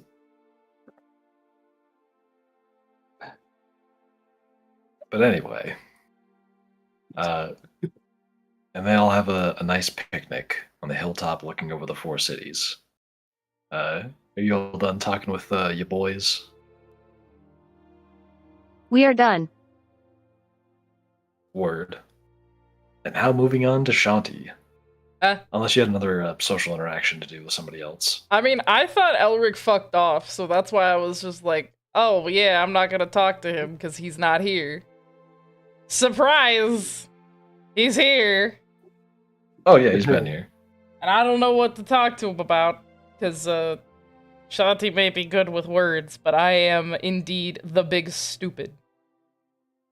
I don't know. Let's just say they, like, I don't know, went on an actual proper date or some shit. I was just about to suggest go on a date. Word. They do that. I don't know. Where do you want him? Where do you take him, or where do you want him to take you? I don't. That's a good question. I don't know. He's never been Do you to come up with a Vestia, date right? idea? Yeah, he hasn't. Actually, this is literally his second time being here in like a long time. Okay, Like he doesn't come here. So he doesn't come here at all. Cool. I mean, I guess I'll take him to, like, I don't know. I don't want to take him to the Wandering Pool, 'cause that's just weird. I mean, that's her workplace. Don't shit where you eat. Oh my god. I don't know, man. Man, fucking Take him to the bars and Cimarith nobles. and I first date, we went to a fucking tequila bar. I don't know. Actually, no, it was an Irish pub. I don't know. Where... Was it that tequila bar? No, it wasn't. That is right next to your apartment. Yes. Do you want a But our cute first idea? date, I think it was actually at an Irish pub. Yo, actually, hold on, I got a great idea. Streaky. Wait, during girl talk? Yeah, Azim and... yeah, Yeah? Yeah. during girl talk, Shanti asked Azim, like, where would you go on a date? Because if he's here, like, I should take him on a date, like a actual date. After we had like, so like after we have some nice tea, we're like, so you and okay. I feel like knowing you and like thinking about like what the assumption that Azim has for Shanti is like, well, possibly a quiet place that you two can be able to talk and explore. So maybe, I don't know, something nice in common like visiting the library or something. Ooh, that's actually a good date, though. Yeah. Okay, yeah. You do the homeless romantic. Oh, that's really good date, though. Okay, she'll take him to the library. Can Azim spy like the older brother he is? Did you spy on him for Brock and it's just like, they're not doing anything inappropriate. Brock's just sitting over back in Vestia with the magic stone going, okay, copy, Red Leader.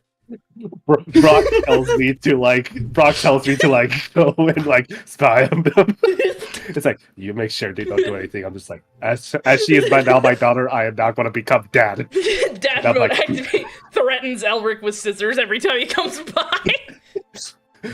Okay, but sound like I didn't already threaten him. Yeah, you already did threaten to shove his jaw up his ass, which is fucking impressive.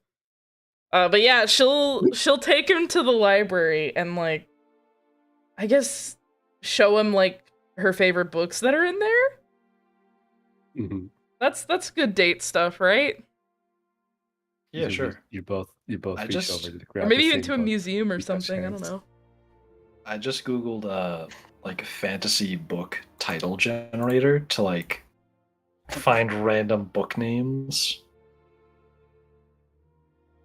Actually, I'll send you the link to this one, Okay. and you can just select a thing that you want to just like ask Elric, like, "Hey, what's the title of this? Have you like read this? Do you know this person who wrote this or something?" I don't know. Just ask him whatever you want. Okay. What if? Wait, are we actually doing this though? Yeah, absolutely. Oh, I'll okay. play this. All right. What if?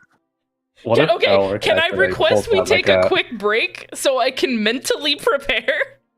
Oh yeah, sure. Yeah, because great. we've been going for a while. Yeah, I also do kind of need to pee, so. Yeah. Okay, chat, we're I gonna got some take a quick ideas for break, funny. and then we're gonna come back for a date. Date. Woohoo! I guess. Hell yeah. This is literally the filler episode where we're doing like wholesome stuff. Listen, I'm okay with it. You know, sometimes bottle episodes, they be the best. You know, all I'm saying, that one bottle episode on High School Host Club. Okay, that's all I'm saying. You got a Anyway, point. You have a fair point. break time. Whatcha? Break time.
I hit it early. I hit it early. Oh, We're wait, back. just in?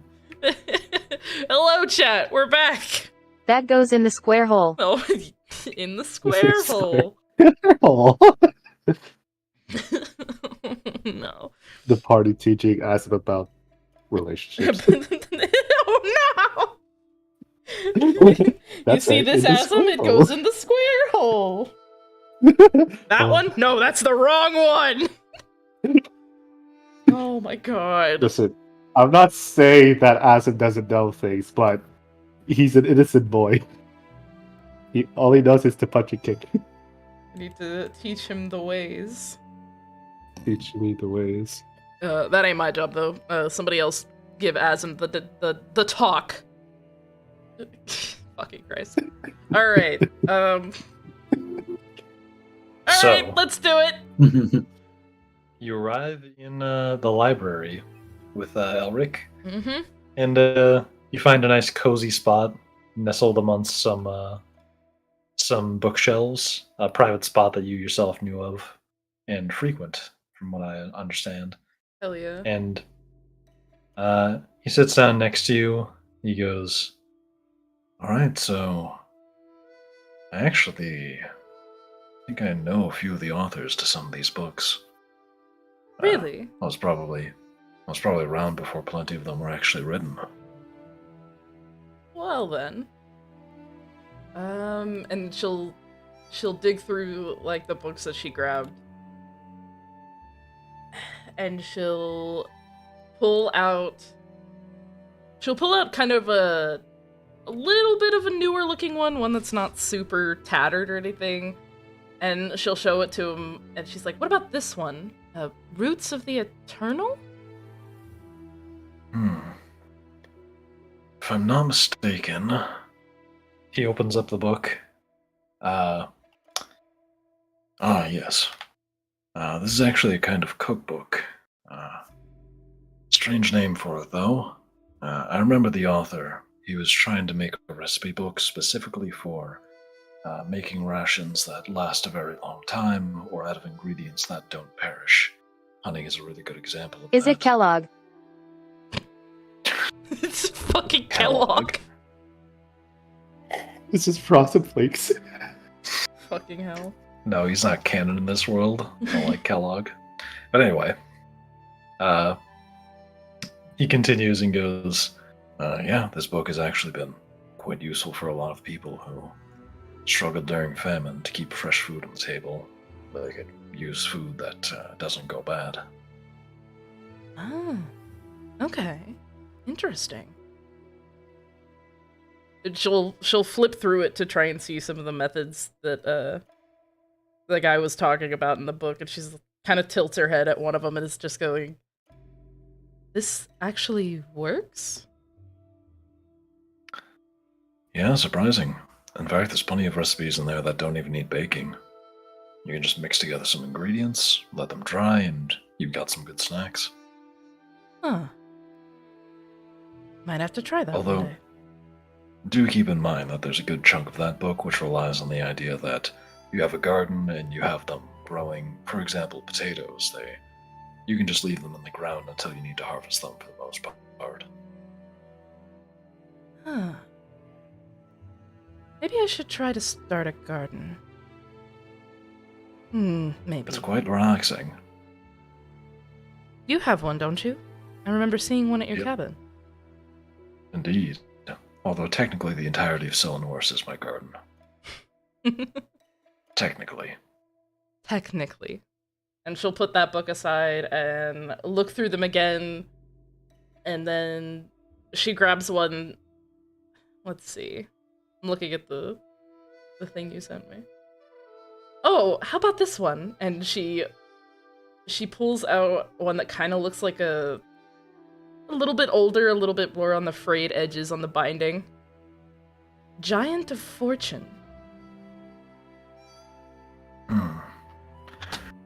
Well, interesting in bringing this one up. I did know the person who wrote this, although, truth be told, I don't even really remember meeting him. I just remember the book. You see, up further in the mountains, beyond Diriona, I presume you know that there are dwarves who live on the top of the mountains, correct? Of course. Culturally, though, they're rather different than people living within the mountains. But if you travel further and further north, you'll see fewer and fewer of those people until you reach a precipice where dwarves generally don't do a good job of surviving from the low oxygen. But various other groups have actually managed to live up there. One such group, highest up in the mountains, is frost giants. Very few people have actually seen them.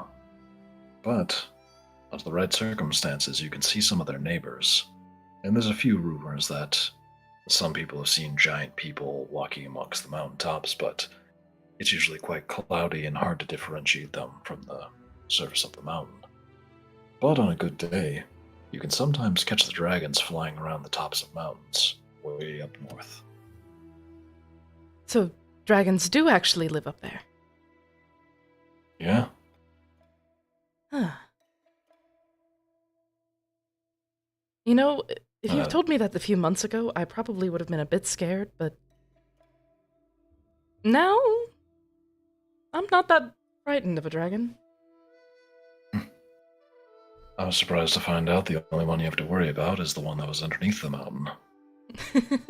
That was Loon's sister. What did you say her name was again? It ended up being Celeste, I guess the opposite of Loon. But the whole time I was traveling with them, they were being called... what was it? It was Kalid. Kalid. Yeah. Who came up with that name? Oh, this really, really angry and constantly pissed off tiefling woman. Oh, her. I think you mentioned her at one point. Yeah, Minia. She tried to kill me a few times. She what? Don't worry. She hadn't a prayer of doing that. Good. And then she puts that book away and then searches for another one. She kind of picks one up and looks at it, goes, no, too easy. And then she picks another one up and then she goes, okay, this one. And she hands it to you and it's kind of like black binding with some like, not actual gold, but like some fake gold on the sides and... Alright, this one, it's... where's the title? Damn it. Here. Surprise of Dawn.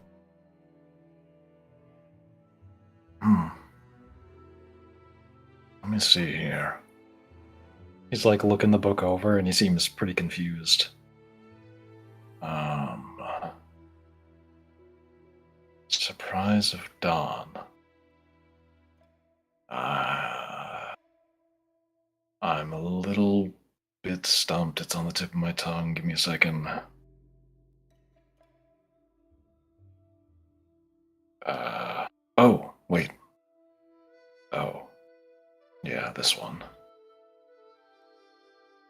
Well, technically that's not the original name. It's actually a bit of a mistranslation, and this is, I think, some sort of second edition. Oh? Because I did know of one book that was called something like On to Dawn, or When Dawn Breaks, something to that effect. And I think it's the same book. But, sadly, I know the reason it was written.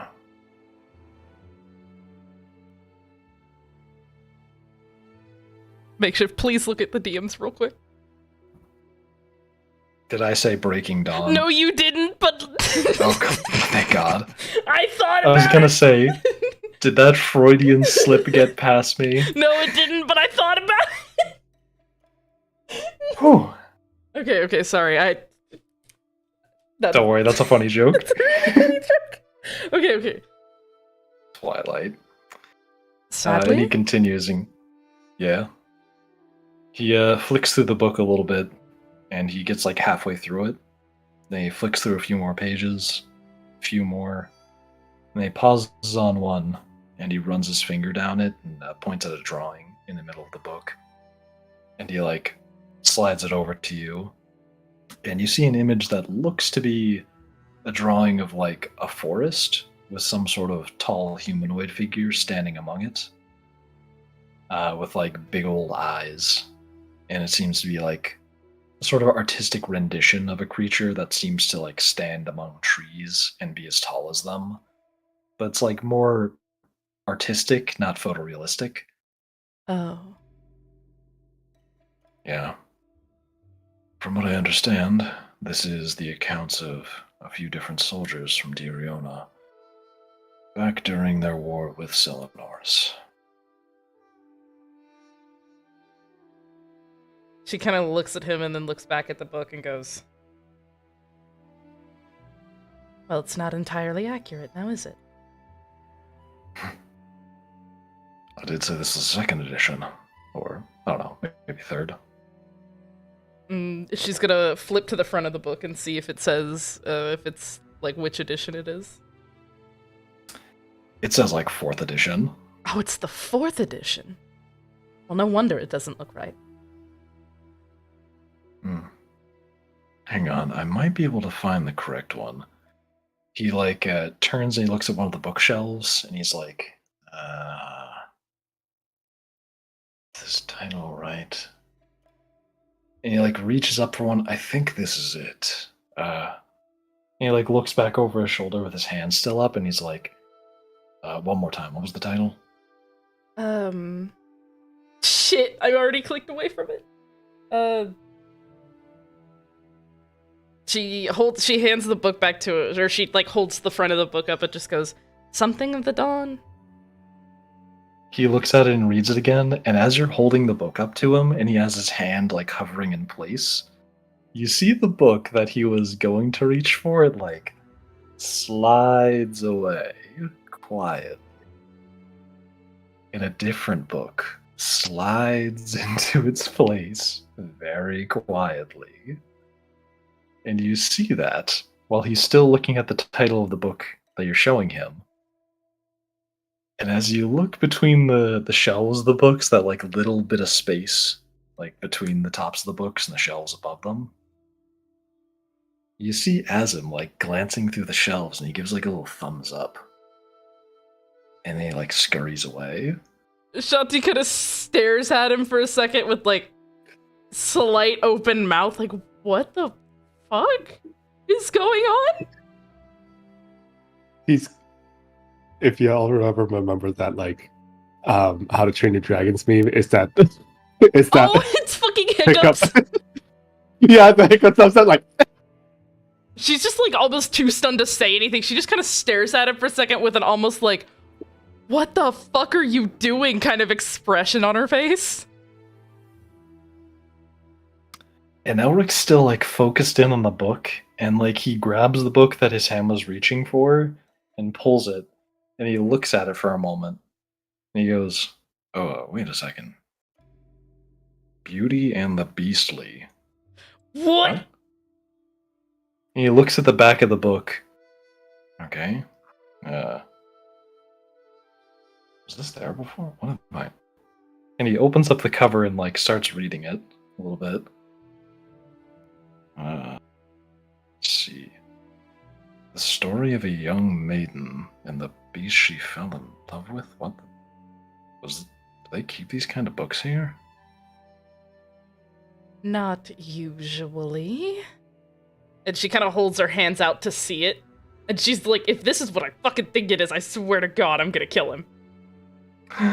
he hands the book over, and you very quickly realize it's a sort of a steamy romance book, based loosely on Beauty and the Beast. Oh my God. She flips through it and starts realizing what it is, and she snaps it shut and like shoves it underneath the seat that she's sitting in. Pardon me one moment. And she gets up and I want to walk around the shelf and see if I can catch Azim. Sure. I'm So- like on top of the bookshelves, just like high up there because I could climb. Real quick, Look. Yasha, can I also have your character here? Oh my God! Oh my god. Sure. Gotcha. Okay. Shanti, you walk around the corner and you don't see Azim there, but you do see a tall, red-haired man with his back turned to you. He's wearing a big trench coat. Oh my god. I can't metagame. I can't do it. I look at the red-haired man. I narrow my eyes a bit. I would like to do a I want to do an investigation check to see if I can find out where Azim went. Sure, give me an investigation check. Okay. Oh, fuck off! Fuck off! This is bullshit! Fuck you! It's a nat 1 with a +9 to investigation, so it's a 10, but it's a fucking nat 1. Something seems fishy here, but you can't quite put your finger on it.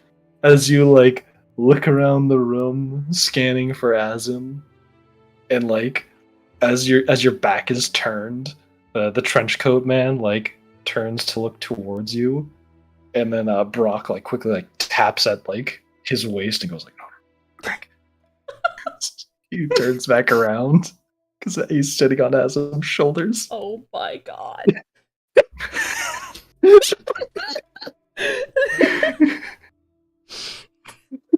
She frowns and she curses in Quarry before going back to Elric. She like takes a deep breath, goes back around the shelf to the spot, and sits back down. Must have been a mistake on the librarian's part.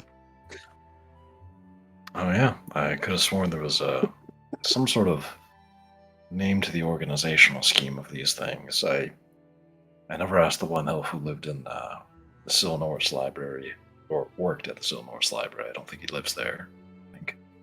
I never really asked him about how he organized my books. I just brought them in, and he took care of it. Well, they're just probably tired.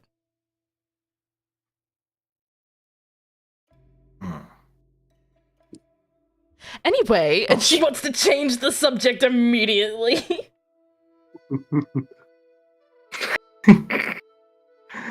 You do that, changing the subject immediately.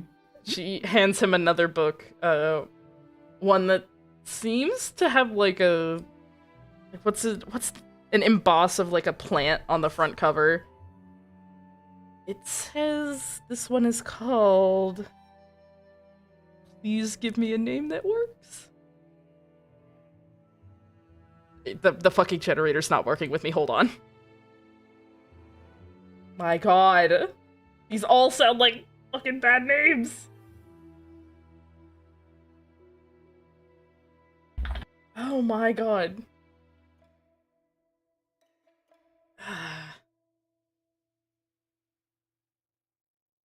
I don't know. It's not giving me anything good. These all sound like porn books. Fucking Christ. You failed to change the subject. I failed to change the subject, fucking apparently. Grabs more porn books. Oh, here we go, I guess. Herbs of the Wood. It looks like a herbology book? Herbs of the Wood? Oh yeah, this one. I actually helped write this one, although I wasn't the main writer. Really? The author behind it was an elf woman who was looking to research a field guide for herbs. They were trying to make something universal, but I did warn them that, generally speaking, herbs do change over time, so they would eventually have to rewrite the whole thing. I guess that wasn't really much of a problem for them, since they were an elf. They already understood that. Let's see here. He like flicks through the book a little bit. Yeah. Here's some of my contributions here. About weeding and taking care of a garden. It was just some details about making sure that when you see weeds in your garden, you have to pull them out and make sure you get the roots out as well. But also to just place them inside of a jar of water and reuse that as a nutrient watering substance. Huh. You can do that? Yes. It's actually the reason I kept plenty of weeds growing around my garden. You just pick them up. Not all of them, though. They do a good job of pulling the unusual nutrients back out of the ground. Let them sit in some water for a while they rot. And just like magic, you've got yourself some very nutrient water. Just make sure to water it down a little bit. It can toxify plants and damage them. Huh. Interesting. I'd like to look up and see if I could spot any sneaky bastards. Give me your perception check. Perception check. Perception. That is a... What's my modifier? That's a 12. You look up, and you see there's other people, like, at tables, like, with their heads buried in books. But they're a bit far away, they seem to be minding their own business. Nothing really catches your eye. She narrows her eyes at the people and then just goes back to the books, and she'll take that book and then she'll show him one of her favorites that's written by the founder of the Wandering Pool, which details dream shit. Did you ever know the founder, Luce? Can't say I do. Didn't really come to Vestia all that much. It's probably for a good thing. She was a bit... And she, like, raises her finger to the side of her head and twirls it a little bit. Crazy. Even for us. Wait a second.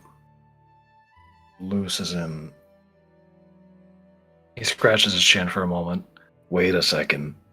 Did somebody chase her around when she was naked? Specifically in a public place? Yep, that's her. Oh, that's why people were calling me that one time. That one time? Would you like to explain? Oh, yeah. After a handful of misunderstandings, I was trying to take a bath in a river one time, and some of the certainly had a chasing. Kara? Alric pauses for a moment, and he looks around. Yeah. I got chased by some guards. Thank you, Kara. He calls out. Shanti's just like, great, now there's 2 people that I know of that are here. And she doesn't say it, but she just looks like, wonderful. Well, yep, that's what she did to get the attention of the leaders of Vestia at that time. She danced naked in a fountain, screaming about her visions. That's pretty impressive. And she'll just, like, flip to, like, a certain page that, like, has kind of a star map on it, but it's a little bit inaccurate. Yeah, her visions were impressive, but she wasn't exactly the brightest bulb of the bunch. That's unfortunate. I want to catch these fuckers! They're messing with me! Although I do have to kind of hurry along some I stuff, know, so that's why. do you mind if I time skip now? Not at all. I'll Word. get you one day, Azim. And Do so, and so you had a lovely date with Elric at the Vestia library, showing him various books, and he talks about his past with them. Nice. All the while being ever so suspicious of the possible presence of onlookers. You And fuckers. is moving on to should be Bobby. I need to look at my notes. Zendel, you have any social interactions that you want to do?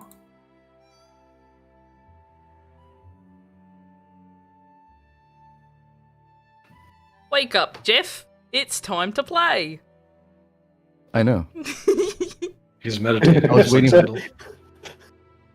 I'm not gonna lie, I did.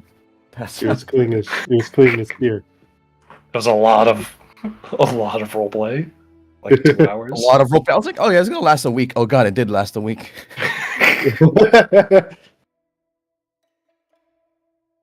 Is there any social interactions you want to do No, before? I was planning the whole week just like fucking. That's why I was hibernating. Okay, it's gonna last a week. I'm gonna plan this out, eat, grow the moss, polish the spear, and just yeah.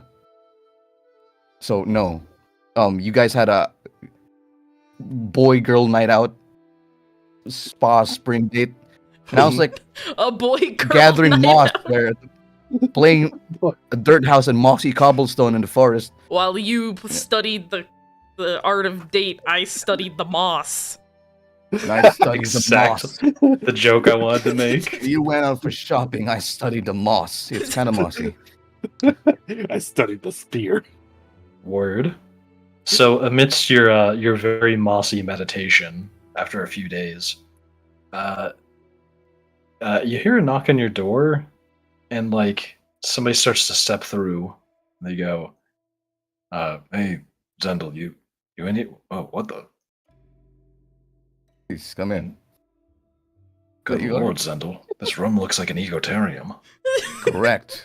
It has grown to my nature. I'm impressed. So, is there something you need of me? Oh, yeah. I had actually been meaning to ask you about something. Which is? So, your battle with the goddess of rot, we didn't exactly have a lot of time to talk about it back in, well, underneath the mountain of Diriona. How did everything turn out in the Feywild? She's gone, but not completely. She escaped. Ah, That's what I last remember. oh. Have you felt any strange symptoms as of late? He's like looking around the room. Anything at all? Nothing quite. Hmm. Nothing too strange. Maybe. Unless. Wait. Maybe I did see her at the dream. Before the battle of the god of fate. I saw her just before I was snapped out. Snapped out of that nightmare. You were able to see the goddess of rot inside the new reality that fate had made? Or a separate timeline? How's that possible? Is she somehow part of your ideal world? I'm not quite sure. Well, I can't imagine you would want her to be around. I mean, after everything she's done to you. Of course, I want her out of my mind and out of my life.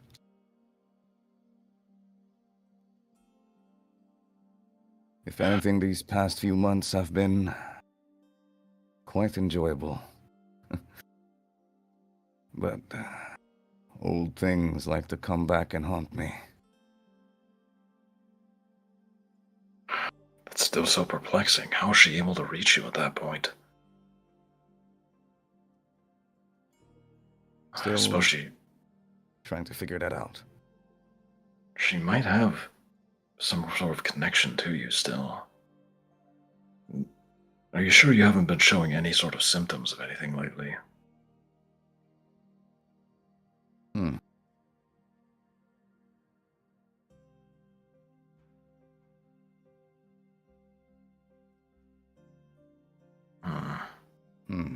I... Other than dreams, maybe... Can't say fully. Do I seem different to you?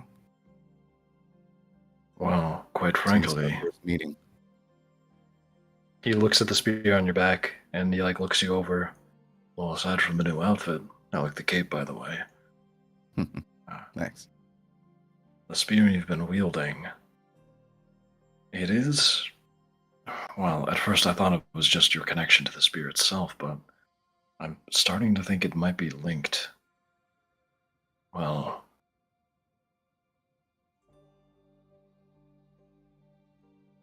I think I the always spear thought it might. was my connection to the spear. Yes. It's changing, growing, rotting. It's growing far faster than I expected. You didn't by chance leave a piece of your spear back in the Feywild with her, did you?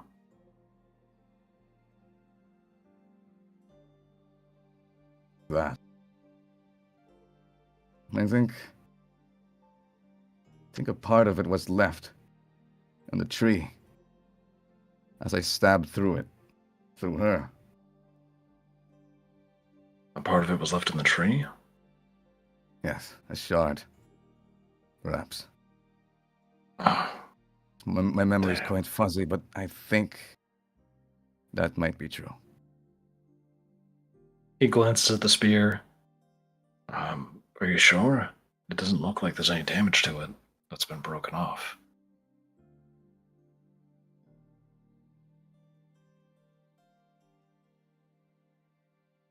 Yeah.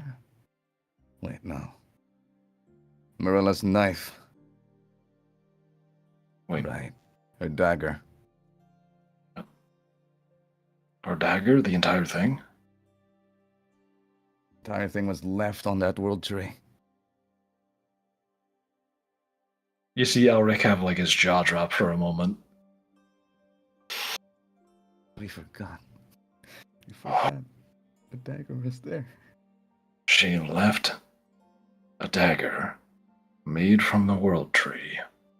The dagger was left in the world tree. Right. Well, Oh, that's explains- bad. I could. I could imagine. Alright, very quickly, we need to go talk to Sinead right now and see if we can get this fixed. Oh, we should. So do we? I guess we approach. So we both walk towards the name. Or fucking sprint at this point. Fast walk, power walk. Yep, After power. that- After You that both- information, I'm like, oh right, the dagger. You both Right. power walk towards Sinead. And Sinead, you hear some feverish knocking on your door. Come in. Elric immediately swings open the door, and he says, "We need to get into the Feywild right now. Big problem."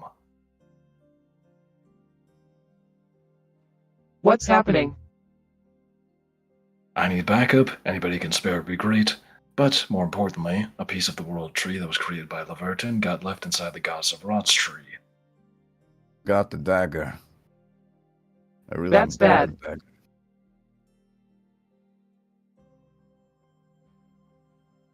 I can call someone.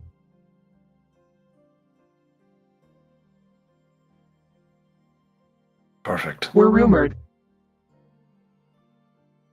Rumored. to single-handedly kill the god of oceans. That was flooding villages. They sound pretty tough. Can't wait to meet them. Now, I'm going to go gather everybody else who's willing to help. This is going to be a very big problem.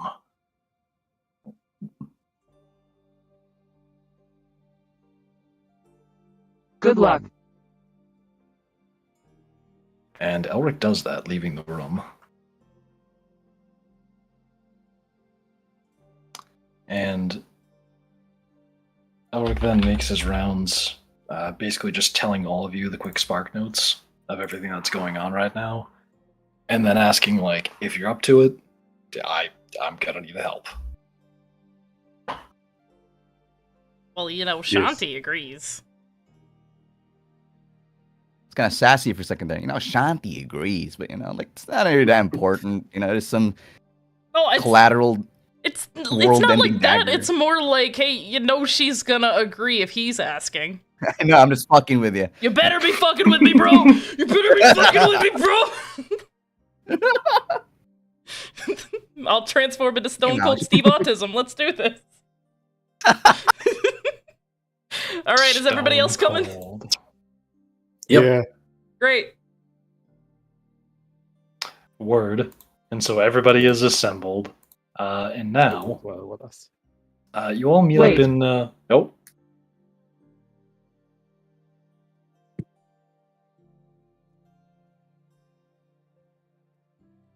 One second. Oh, would you want to do that just with Elric and Snade? Okay. Okay. And oh no? Oh, okay.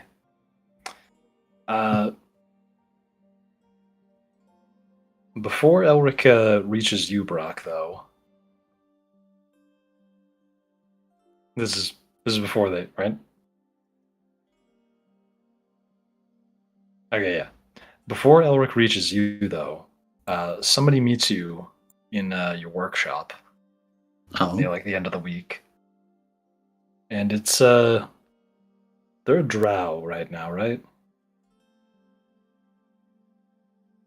Let me just check. No. Oh, okay, yeah. You meet like this mechanical looking person. I don't know if you've met them before yet, but no. You meet this like golem looking individual. They seem dressed. It's almost like your own golem that's been like dressed up and looks really ornate and well made. And at first it almost seems like somebody had made a really good golem, but then they like greet you. They start talking.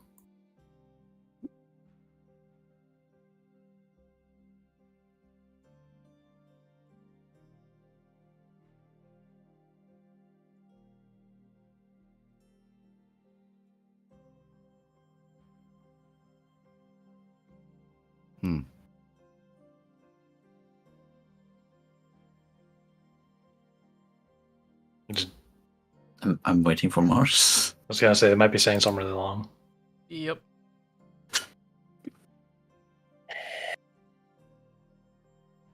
Somebody play the Just Jeopardy hear me. soundtrack. Ah, no, she said you go first. Hold on. Okay. Oh. Okay, yeah, I know what this is. She comes in as I am working on the gun, and it fucking blows up again, and you just hear him cuss like, "God, fucking, how the fuck did he make this shit even work?" Widow. You're asking the wrong questions. He didn't. He bought it. What? Who are you? What do you mean he bought this? Who did he buy this from? Heard of me. I invented the firearm. Firearm? Is that what these are called? No, I've never seen or heard of these weapons before, nor have I heard of you before. Damn. You killed a god with a bullet and nobody spread your name. Granted, it was kind of a minor god. Killed a god? You... hold up. Who? And more importantly, what are you? I am. I am Shun. She called me. We made a deal. I help her with an issue. I get my body back. Where I come from, they called me the Godslayer. Evidently, it's my born task. Godslayer? I mean, well, if Senate called for you, there's probably good justification for that name. Although, No idea what is with your missing body, but I've seen enough shit with Sinead, so that, hey. About, what do you call it, the firearm? You sold him? Whatever this mess is? And I, point to the makeshift gun the dwarf had, and it's like, or you sold him to it like this? Or did he fuck with it somehow? Because this doesn't make sense.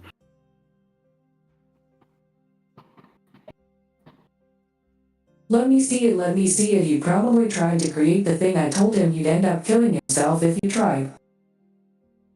Considering it's the 4th time my recreation of his stuff is blown up, that sounds about right.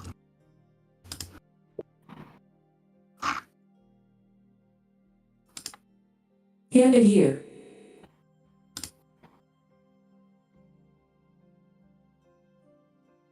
Hold up, I didn't get that part. Hand it over. And he'll show her the main chunk of what is left after it blew up again. I mean, there's pieces of it all over now, but here.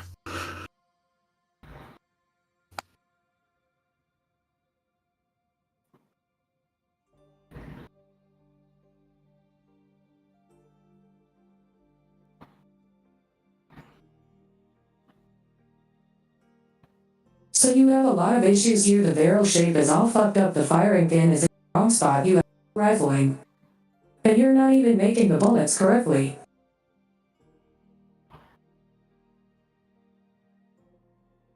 Okay, whatever half of those words mean.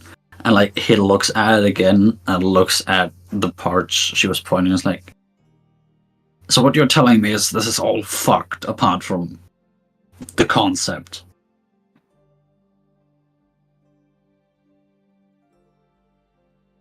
If you give this to someone, they will kill themselves. This is something you give to your enemy. I mean, it's basically a bomb. Hey, how the...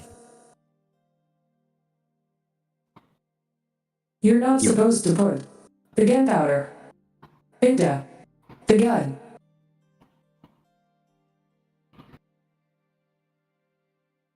I was trying to make a way to do that with a heavier version of it, but for this version it goes inside of the bullet in a casing. Then you put the bullet tip in the casing.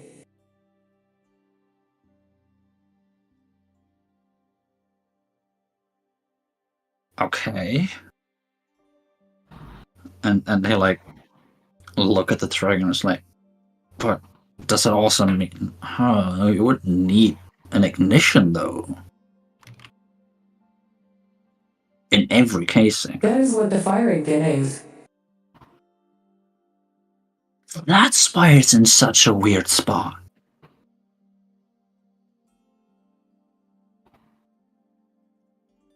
He'll The firing pin hits the back of the bullet and ignites the gunpowder.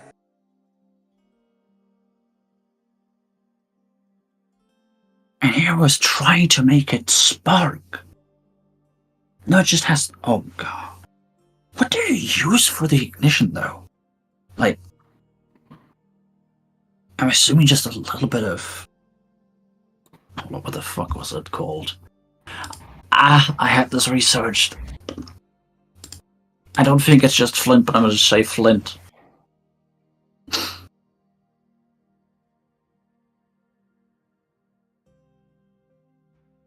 I'll show you how to make gunpowder. At some point.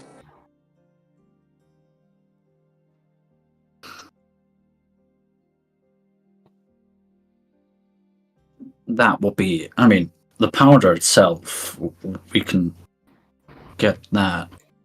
You'll have to show me how to make these casings, because... And he looks over at the dwarf's invention, and he's just like, he didn't have any of them left, so I can't reverse engineer those. Oh. And another thing, you can enchant the bullets. And you can put spells in the bullets. That sounds severely dangerous. But that's... Ooh. If you don't know what you are doing yet, But how do you make them activate without it activating upon just firing the gun? Not gun. Upon firing the omit weapon. that.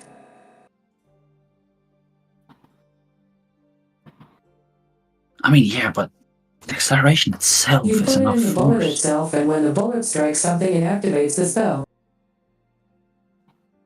I don't Oh, it's a want your magic. destruction mechanism.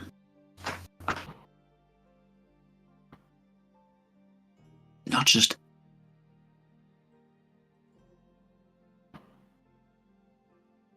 Right, because when the bullet hits something, it completely breaks. So when you put it in the bullet itself and not outside, it would only activate when it's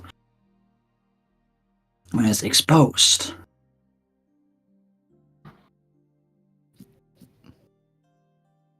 If you have a strong enough casing, you can reuse the casing. The casing just gets ejected from the gun.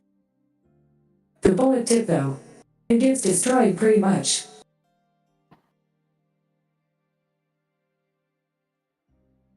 I mean, yeah, we saw that when we, well, fought the guy, I guess. I mean, he ran mostly away, but anyway. Even did he even hit any of you? That guy was an awful shot. He hit a bunch of rocks, and not us, though. It caused lots of explosions, though.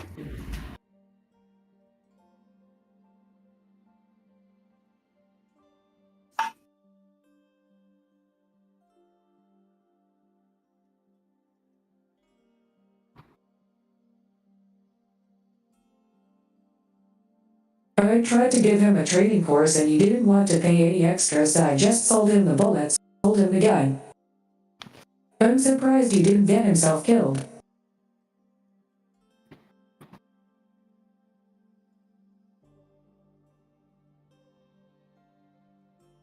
Well, I mean, if he had, we wouldn't have been able to find him, so... I'm not sure if that was a good or bad thing. Anyways, I was told there's a dog to kill. Has Zendel come to me yet and told me about it yet? Make sure. Are we both discussing, or like, are we on our way?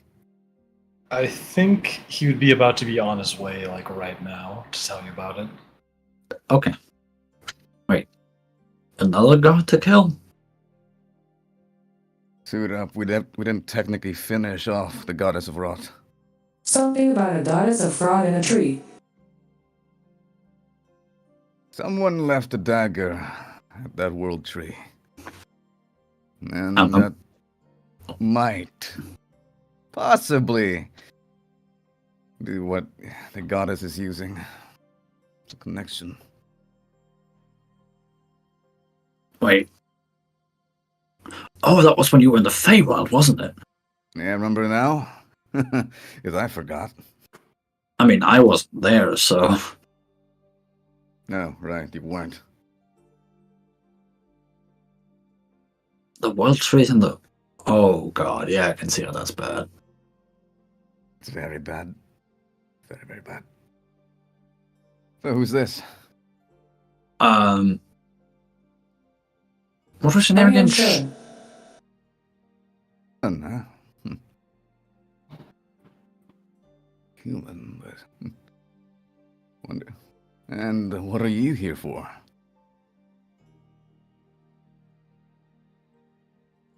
I mean, we haven't met, right? I I'm not made a deal with delusional here. Sinead. I help Ah. you. Kill. The goddess of see. rot and I get my body back. Your body back? Oh, that sounds like a good trade. It's a All right. long story. And we don't have time to discuss it. Sure, we could use all the help we can get. I hope you know how to kill a god. Apparently, they've done it before. Perfect. She takes out. She takes out this glowing bullet. That's just. The hell is that? Like it looks very precious and almost. Celestial in origin. No. This is my Dodge Slave bullet. Well, we could certainly use that. And we're gonna need all the help we can get. Brock, are you ready? Sure, just let me get my armor and I can get on our way. Hey, Henry, grab my armor from the armory. Henry gives you a salute as he walks over to the armory to grab it. And I will put on my gauntlet of totality that I have stashed somewhere on the table in front of me.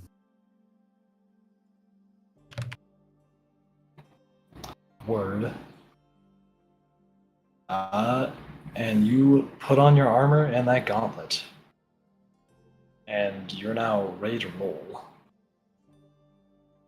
Heck yeah. And does everybody just gather in? I presume Sinead's office probably would be a good spot. Yes, and when Azim Yeah. gets there, Yeah. Shanti is going to Yes. chew him out. What? Quietly. You know what?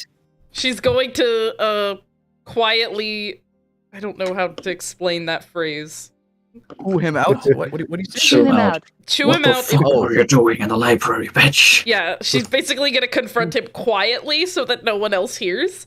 If you want to interfere with someone else's love life, I swear to God, I am going to remove it.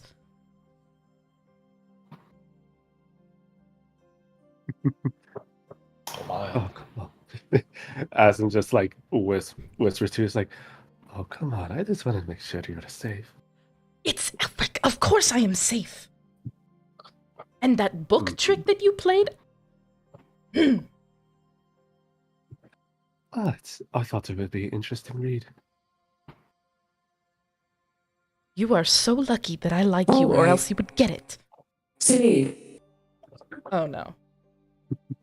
Not that voice. where do I go to get my you-know-what back? Once this is over. You hear from the other side of the door. Worry about it. Do not worry about it, I will send them to you. Where's Sinead right now? Fair enough. Where is Sinead right now?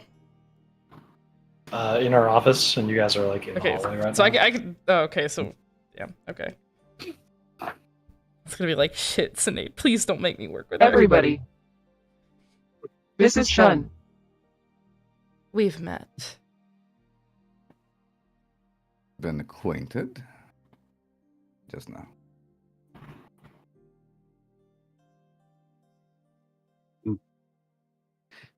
I called her to help you with the issue. Why?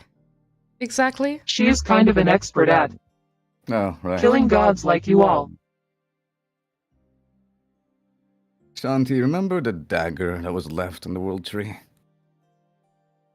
No. Who left a dagger in the world tree? Morella's dagger. You have got to be kidding me. Yeah. Wait. Her dagger? Or the one Elric gave her? The one Elric gave her. Shanti just puts both hands over her head and just goes, "You have got to be kidding me." Yeah, we forgot about it. And I thought it's you gonna just cost problems. didn't Wait a minute, remember is this her the not same picking. person that caused the Blood Moon issue? I thought you just didn't remember her picking up. She left it there?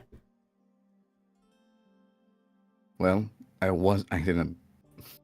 She probably left it since I don't remember her picking it up. Oh my god. That's Remind me to totally a never problem. let you two roam around alone again. Jesus Christ. right.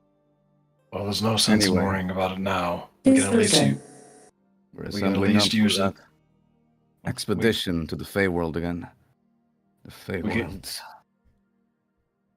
We can at least use it as a good way of finding out where it is quickly. Our weapons that are connected to the World Tree should be able to locate it. Agreed. All right, let's just get going and retrieve it quickly. And Oh, you're going. Do you need my hammer for it as well? Because I have that somewhere in my room. No, we're We just going to all the need help one. we can get. We'll just need you, Brock. As long as we have just one other weapon that's connected to the World Tree, we should be good. I do still have my spellbook, so And Jonathan will be staying Good behind. morning. Oh, yes. What kind of? I can't have a. I have a unique sort of skill. I can Which trap is? God's cell. how can you do that? I can kind of just smell them. You can smell them.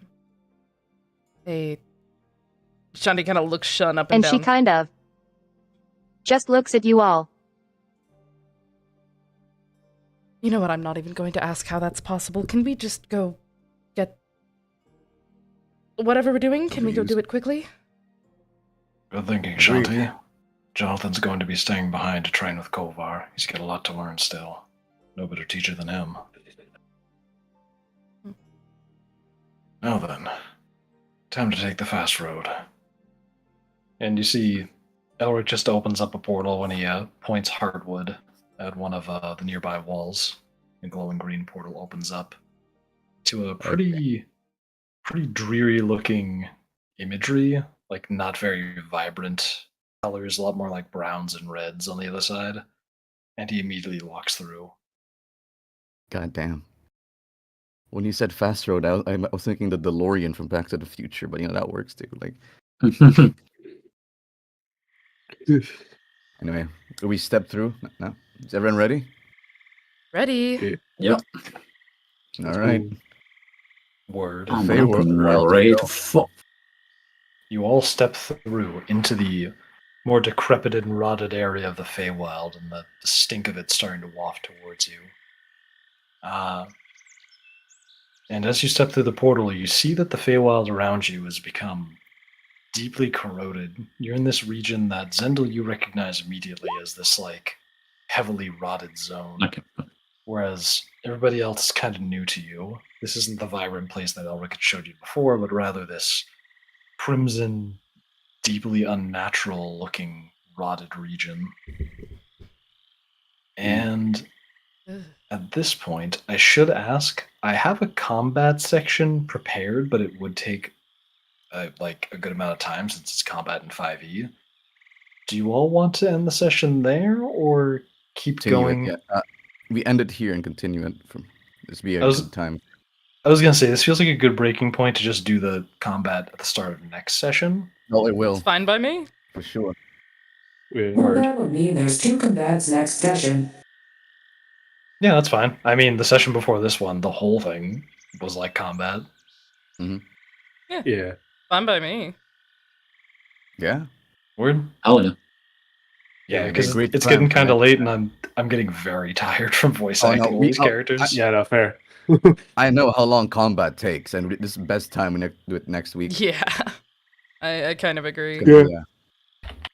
Knowing this, Agree. what segment might happen, yeah. Hasn't Next cannot week. make himself big. Nice. I also have Alright, a sword well. that gives me a lot of bonuses. Word, yeah. And Oh, and one more thing. This is worth noting. The stripes on my shirt line up with the square in the background, so it looks like it passes through me. They do. yeah. That's real Oh, fun. hell yeah. Okay, yeah. well, that is the end of Untold Realms Rise of Vestia session 26. Very fun 26. session. I tip my hat to you all, Azim. Do that again and your Yeah. PP's getting removed. As well as you, Brock, I will find out what you did. I just saw the fucking screen. I looked at the stream and just saw the gun point out of the screen. I was like, what the fuck? I don't know what you're talking about. I did nothing. You were just enjoying your date. Exactly. You- I wasn't even there. You What do you will mean? removed PP. Where's your proof? I literally saw you. You gave me a thumbs up, you fuck. No, you didn't. Oh my Just figure it god. out in your imagination. He's just absolutely speed. gaslighting me right now. Yeah. Oh my As in god. his speed, you don't see anything. Anyway, we will be back this week on Tuesday with Blood Moon, on Saturday with Rise of Vestia. Woo! I don't know what else to say. I'm also extremely tired, so with all the brain cells having floated away from my head, chat, we do bid you a good night, and we will see you all next time. Goodbye. Bye-bye. Goodbye. All right.